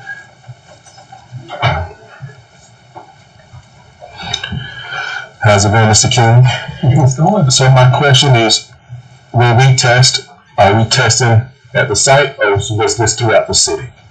No, that was at the discharge point there at the plant, right as it comes out of the plant. Okay. And let me say the levels that were detected, in almost all the series, it was not detected. And initially, when they came out with this litigation, they had a threshold, and they wanted it to meet this amount. They opened it up now to where if you had any detection, now we do have two that were, and we're talking parts per trillion that were way down there. Okay. But it qualifies us because here's what we don't know is we can't see into the future of what this regulation is going to look like and how stringent the requirements are going to be. So I just throwing our hat in here. It's a good return on investment if they require, reverse osmosis or any kind of mitigation. We need to be able to reap the benefits. Gotcha. So at this time, we have no way of knowing what a potential impact could be. As far as the result of testing positive at this low level.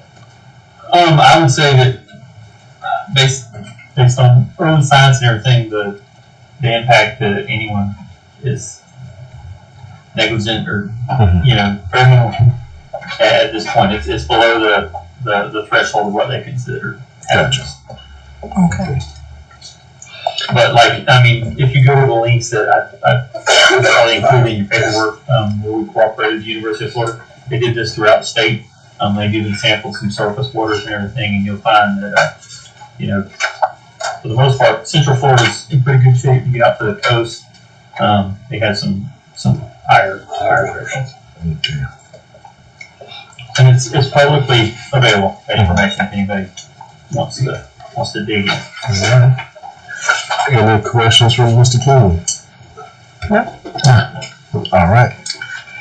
Mr. Mayor, I move to approve resolution R2025-30, authorizing city of Fort Meade staff and legal counsel to participate in the proposed class action lawsuit regarding PFAS contamination.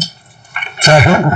We have a motion and a second to approve resolution R2025-30.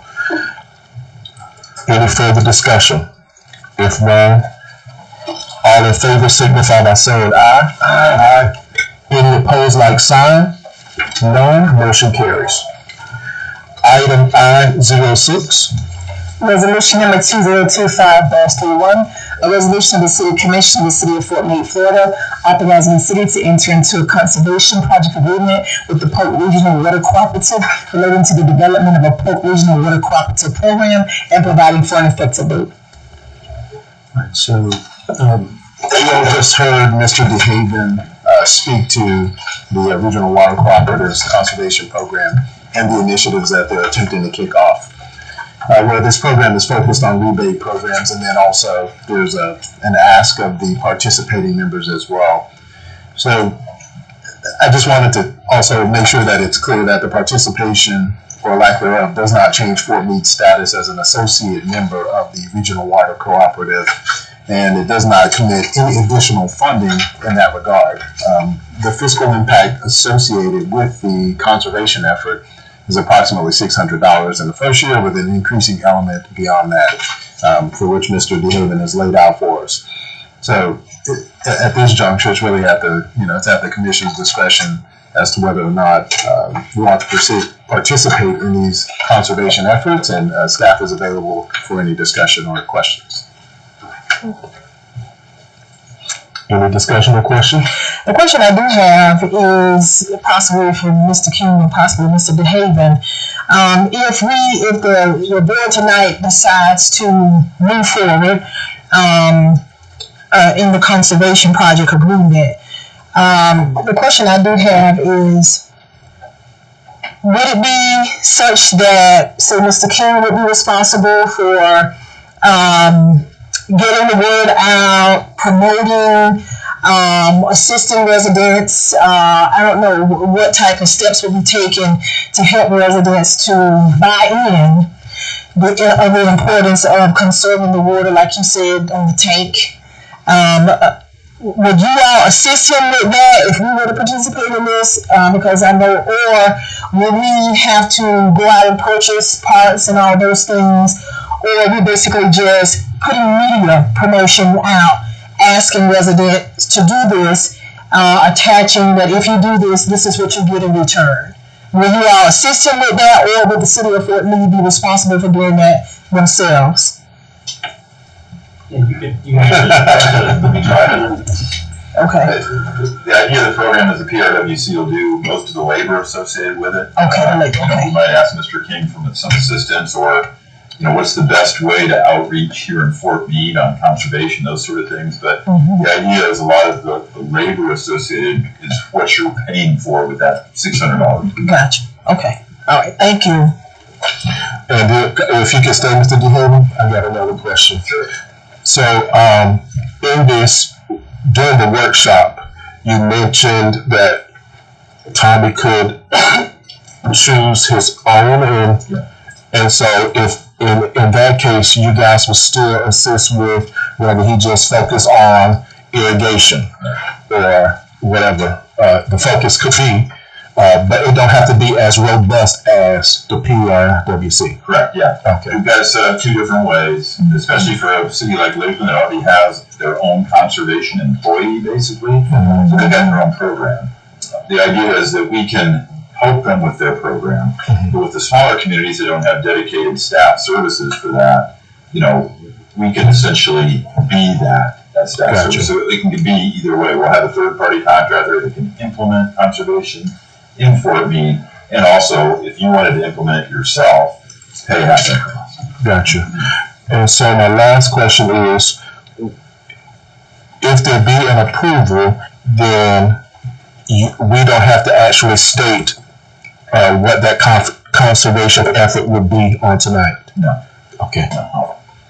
I believe that's what your question was earlier, is can we move into this contract and then later decide how we want to participate, whether it's the full robust offerings or just a portion of it. We also asked, then can we generally at later time?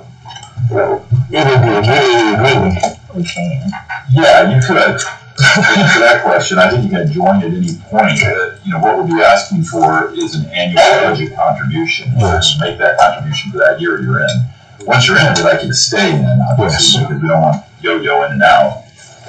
But with regard to your question, I think the program is envisioned as the PRWC takes the lead, hires people to do the work, but it's a very workable, we're in the development stage of this still right now. So we have a scope of work that will go out for a third-party operator to go forward with it.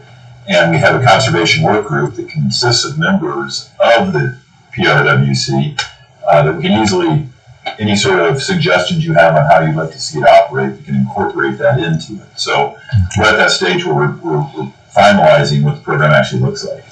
Okay. Do you have any idea how much of an increase is $600 now? You said it will increase in the future. It's related to your water, how much your water use for the city increases. I don't anticipate increasing much. Like we've had discussions earlier, I think your water use is fairly flatlined over the next several years, so I don't think it's going to change much in the near term. And at the most, maybe a couple $100 by 10 years out, something like that. Okay. You answered my question. Thank you. Thank you, sir. I entertain a motion. One final question. Is it for Mr. DeHaven or Tommy? Well, it could be for Mr. DeHaven. If you would come back up, sir. I apologize. I just want to clarify. The conservation project agreement is an annual thing, correct? Yes. So that means if we agree tonight, we're in it for a year, we'll come back next year and decide whether or not we want to continue. You can treat it that way. It's up to each member to treat it. Obviously, we would like you to continue in it for this. We have a reliable funding source to move forward with the contractor to do the work. Okay, But yeah, it's an annual basis. gotcha. All right, thank you. That's it, I promise. If no further question, I entertain a motion. All right, Mr. Mayor, I motion to authorize the city of Fort Lee to enter into a conservation project agreement with the Polk Regional Water Cooperative relating to the development of Polk Regional Water Cooperative Program. Wait a minute. Okay, yeah. Second. So we have a motion and a proper second to approve resolution R 2025-31. Yeah. If no further questions or discussion, all in favor signify by saying aye. Aye. Any opposed, like sign? Aye.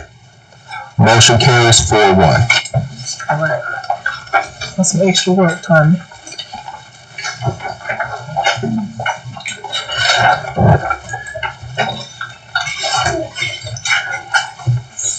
Moving on to the next item, which is I-07. Resolution number 2025-32, a resolution of the City Commission of the City of Fort Meade, Florida, approving the month-to-month lease agreement with the Hardy Youth Center Incorporated and providing for an effective date. And for background, Commission, the city entered into a lease agreement with Hardy Youth Center in April of 2022, which operates a daycare at 15 South Pine Avenue. That lease has subsequently expired. And so the leasee has expressed a verbal interest in a renewal, provided we can work through some of the nuances of necessary roof replacement and repairs. The resolution that's presented before you today, it provides for a month-to-month lease and effectively the execution with 2 mutually agreeable renewals for a 30-day period to allow for us to renegotiate the lease terms. And I would say that, just for complete transparency on the fiscal side, it's really undetermined at this time because, that roof replacement is close to $70,000. And so what staff intends to do is to attempt to recoup the cost associated with that roof replacement within the lease agreement. And so we have to make sure that the leasing agrees to those terms. But at this time, in order for us to go in and negotiate, have the proper protections and coverage from an insurance perspective, staff recommends that recommends approval of this resolution, R 2025-32, and then staff is available for any questions. Are there any further questions? So I do have a couple questions regarding the damage to the site. Do we know if any of the damage occurred as a result of the hurricanes?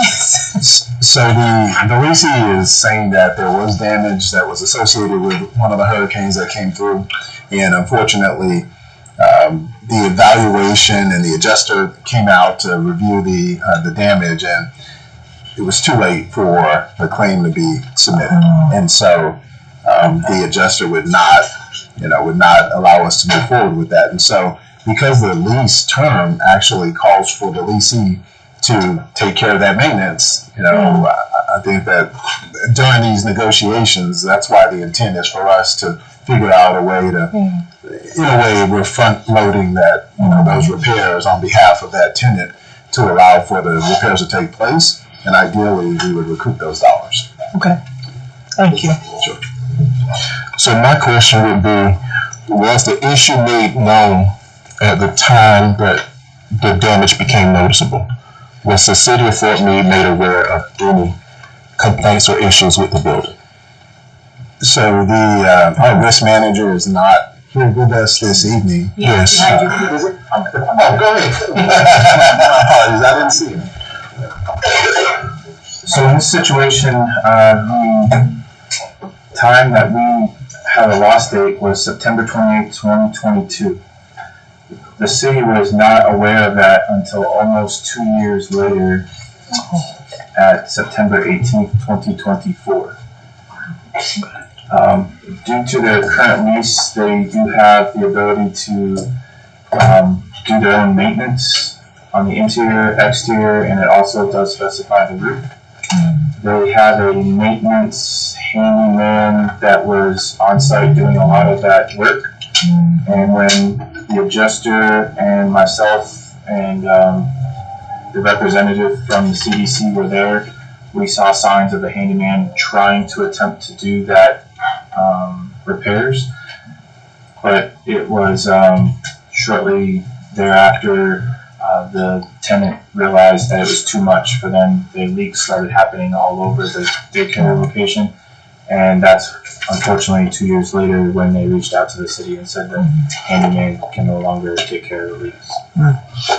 Okay, so my question would be, if it's a city-owned property, like the community center is, we oversee that, right?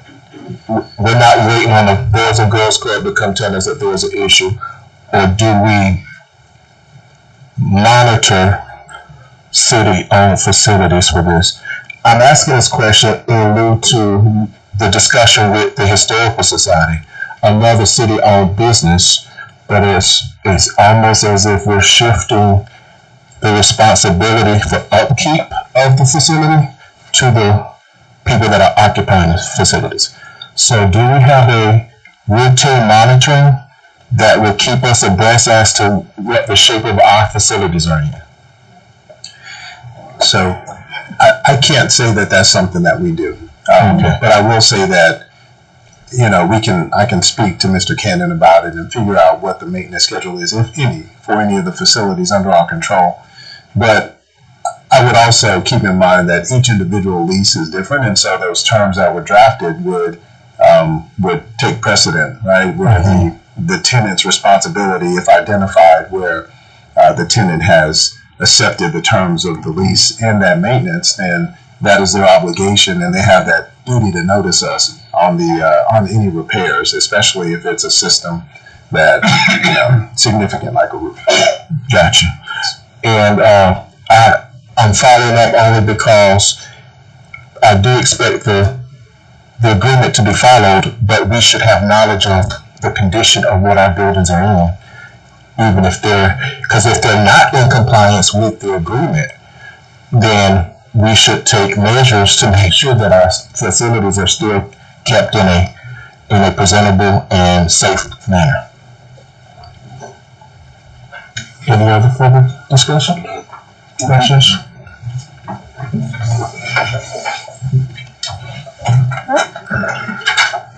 Which one is that? Okay, so we'll entertain a motion for resolution R 2025-32. Mr. Mayor, I move to approve the month-to-month lease agreement and authorize city staff to move forward with negotiating a new lease with the leasee, Hardy Youth Center Incorporated, Thomas Trevino, Director. Second. We have a motion and a proper second to approve resolution R 2025-32. All in favor signify by saying aye. Aye. Any opposed, like sign? None. Motion carries. Moving on to item I-08. Resolution number R 2025-33, a resolution of the City Commission of the City of Fort Meade, Florida, canceling the executed contract with Ford Pro Charging for the purchase of electric vehicle EV charging stations pursuant to the cancellation provision of the Ford Pro Software Agreement, Section 3D, that's on page 2 of the agreement, and the Ford Pro EV Charging Solutions Hardware, Sales Terms and Conditions, Section 3D, and providing for an effective date. And so this may look like a double take for you all, but you took two actions. You took one as a CRA board, and then you also took one as a commission. And so this is back in front of you. And so to keep in line with your previous decision, the motion here or the recommendation of staff would be the cancellation of the executed contract while retaining the resolution authorizing the city manager to execute the contract at a later date. So move. Second. So we have a motion and a second.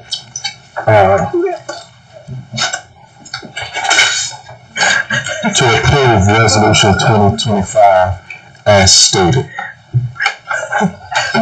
The cancellation of the terms while retaining the resolution and authorizing the city manager at a later date to execute. Okay. If desired. If desired. Okay, then we're done. Any further discussion? If none, all in favor signify by saying aye. Aye. Any opposed signify by saying aye. None. Motion carries. Double living there. All right, so we're moving on to item I-09. Resolution number 2025-34, a resolution of the City Commission of Fort Meade, Florida, approving the filing of an answer to the complaint to foreclose mortgage and breach of guarantee initiated by the Ellington Empire Fund LLC, providing for authorization and providing for an effective date. All right. The city received a civil action summons regarding property at 611 West Broadway, and that was due to the city's retained interest with some previously recorded liens on that subject property. So the city's interest is subordinate to that of the plaintiff bringing the foreclosure forward.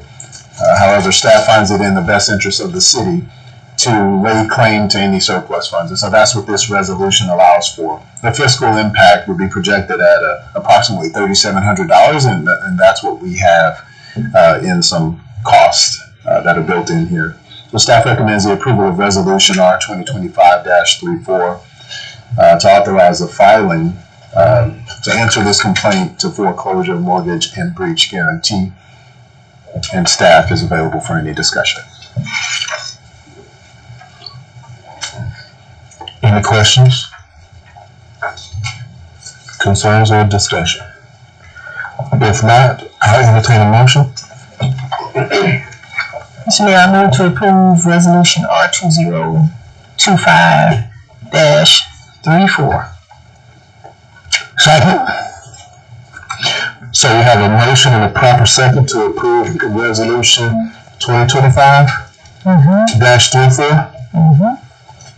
All in favor signify by saying aye. Aye.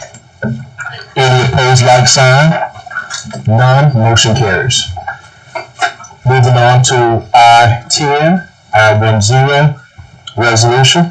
Resolution number 2025-35, a resolution of the City Commission of the City of Fort Meade, Florida, approving the Florida Department of Transportation, FDOT, state funded grant agreement number 452-957-1-54-01, providing for execution and providing for an effective date.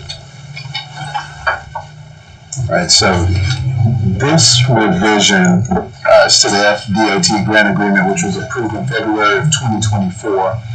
This repaving project actually increased in cost to the point that it became financially unfeasible for us to execute it under the agreement. And so this proposed scope has been modified to prioritize the most critical needs within the allotted budget. The grant amount is still $1 million, and there is an additional $100,000 commitment from the city. And so we've reduced this project from a 7-mile run to about 3.5 miles, just so that the commission is aware. And staff recommends approval of this resolution modifying the agreement, resolution R 2025-35, and staff is available for any discussion. Question? Go ahead, Mr. Commissioner Watts. The reduction in the scope, did we have good estimates from DOT, or did we put our own estimate of the length of mile needed to require be reduced? Those estimates were gathered by our engineers, Retail and Associates, and they're prioritized based on the damages and which sections were in most need of repair. They were involved in the cost of it. That's correct. Yeah, so the engineers looked at it, and each roadway has a level of service, right? And so when they looked at the scope that we had initially proposed, knowing that we had to reduce it, we retained those critical components, and so that's why we reduced it to that amount. And we have the segments and the runs that are associated where the level of service is at the lowest. Okay. Any further questions? I'll entertain a motion. Mr. Mayor, I move to approve resolution R 2025-35. Second. We have a motion and a proper second to approve resolution R 2025-35. If no further discussion or questions, all in favor signify by saying aye. Aye. Any opposed, like sign? None, motion carries. Item I-11. Resolution number R 2025-36, a resolution of the City Commission of the City of Fort Meade, Florida, authorizing the issuance of a request for bid for a new multi-purpose facility funded through the Florida Capital Projects Fund grant agreement with the State of Florida Department of Commerce, providing for severability, providing for an effective date. So this resolution authorizes staff to move forward with a bid announcement for construction of the new multi-purpose facility. The concept plan was included for your review. It's approximately 13,000 square foot facility with 150 parking spaces. This will move us closer to being able to select a contractor for this project and get it on the road. So our goal is to have a contract executed by the end of summer. Staff recommends the approval of resolution R 2025-36, and the staff is available for any questions. Yes, that is.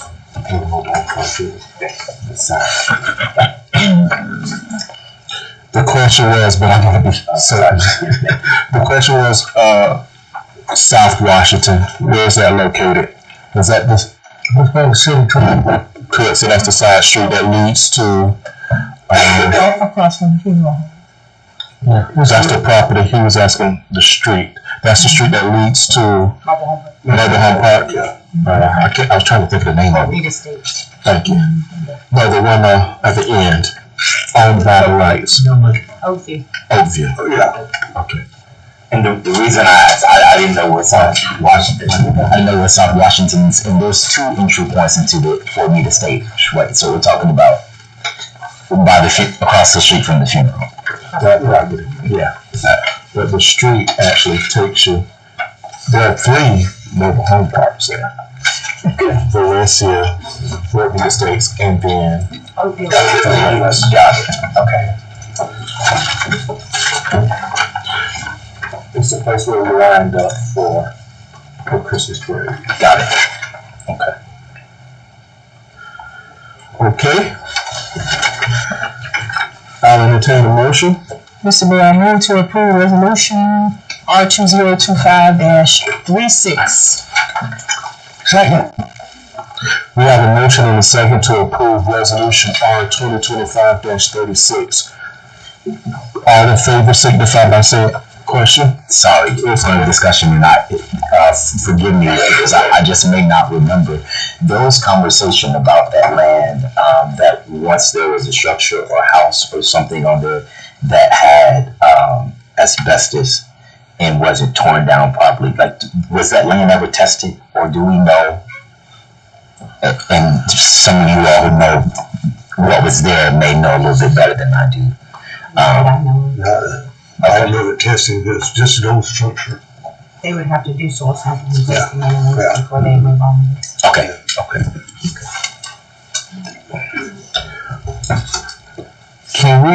Can we get you to say that again on the mic? I couldn't hear you that well.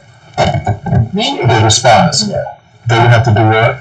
They would have to do soil samples and testing and Soil all samples. that stuff before they put a building on there anyway. Gotcha. Okay. And I didn't know what building was there. They're in the same house, so It might have been separated, you don't have to get so close. When you get too close, it's muffled. So, Because I can't hear you guys. Yeah. So that's why I'm getting close. I apologize. All right, so we got that question answered. All in favor signify by saying aye. Aye. Any opposed, like sign. Motion carries. Moving on to item K, which is a public hearing. K01, second and final reading. Ordinance number 2025-04, an ordinance of the city of Fort Meade, Florida, making certain findings and determinations, amending section 24-155 of the Code of Ordinances, City of Fort Meade, Florida, related to the retail electric utility rates, and providing for a modified method of establishing, revising, and monitoring the power cost adjustment, repealing all ordinances in conflict, providing for authority to codify, providing for severability, and providing for an effective date.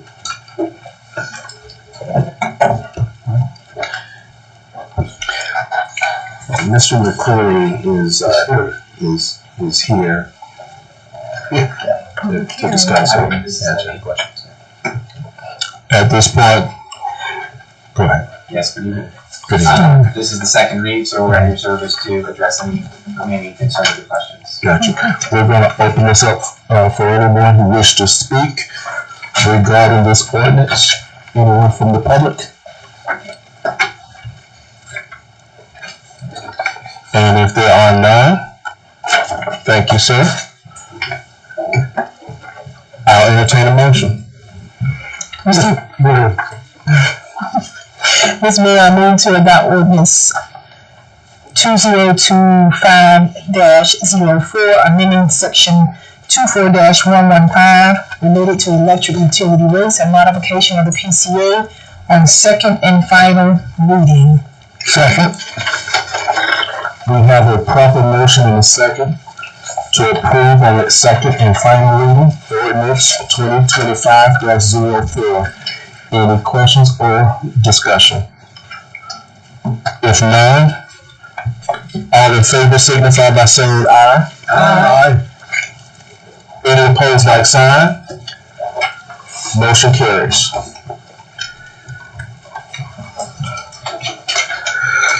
All right, so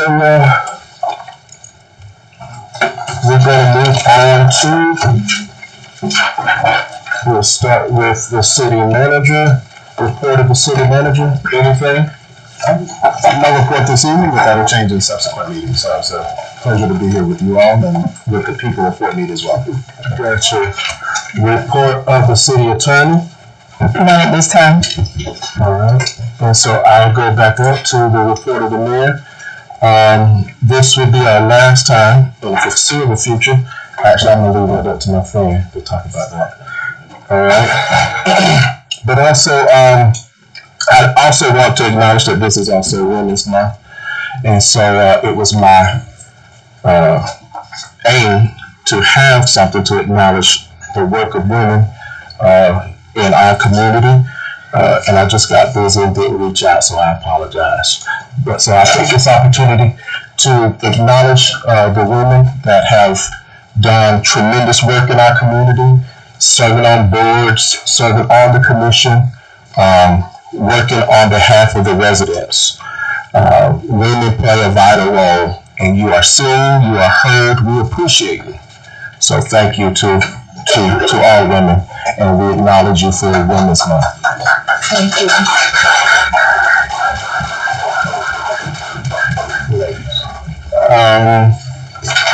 Now we're going to go on to future agenda items of commissioners, if any. Commissioner Stan, listen. Commissioner McCutcheon, I don't have any tonight. Commissioner Williams. Well, I just want to thank you all for the upgrades to the sound system. There's already a lot of positive feedback. We just didn't know, so that may take an adjustment. So thank you. Thank you very much. It's hard for if I get a better chair, maybe, but I have to sit forward. Well, it's a sound system or chairs, so. I know that.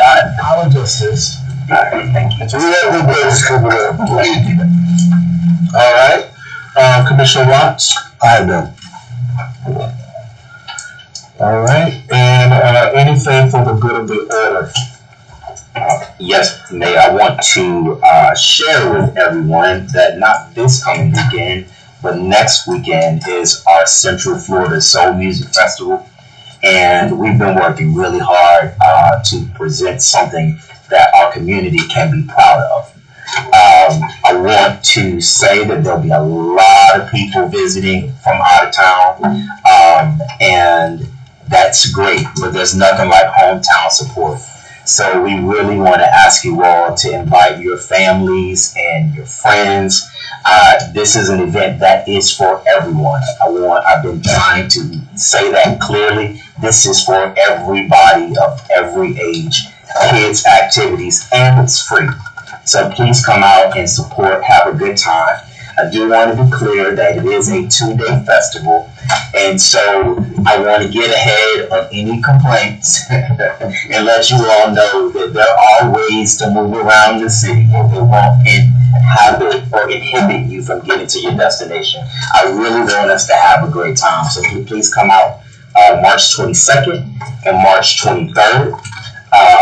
I'm still working on getting Commissioner Watts to do a duet with me. Hopefully, I will be holding the breath. When I say that in humor, we really are going to have a good time. So please come out. And I'm not surprising. I'm not going to say, look at it.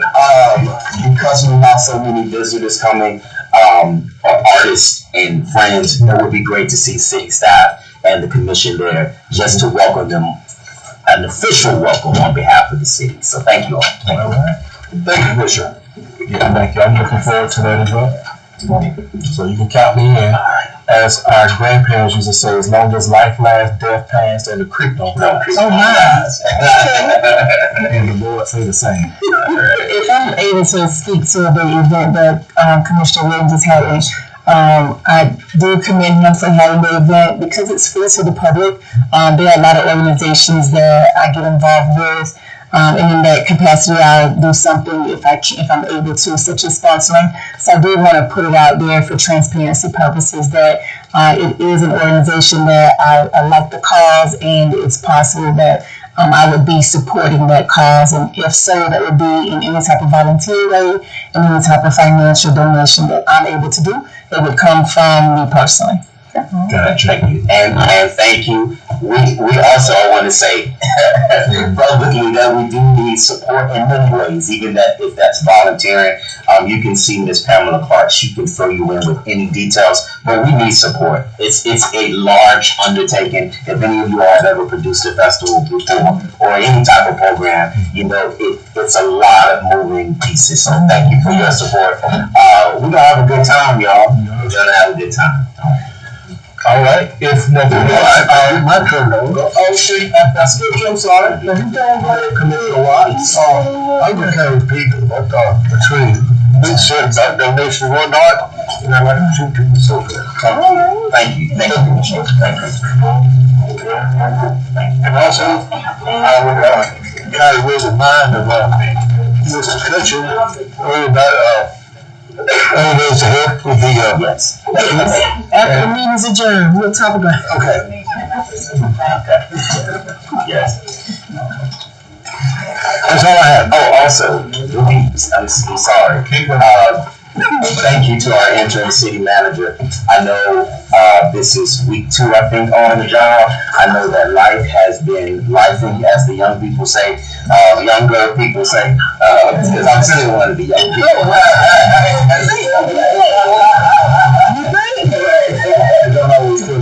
All of you all, thank you so much for the work and the dedication that you are putting into doing this job at excellence. Thank you. So our next regularly scheduled meeting will be held on April 8th, 2025 at 6 p.m. If all hearts and minds are clear, entertain a motion to adjourn. So moved. Second. We have a motion and a second to adjourn. All in favor signify by saying aye. Aye. Motion carries. Have a good evening.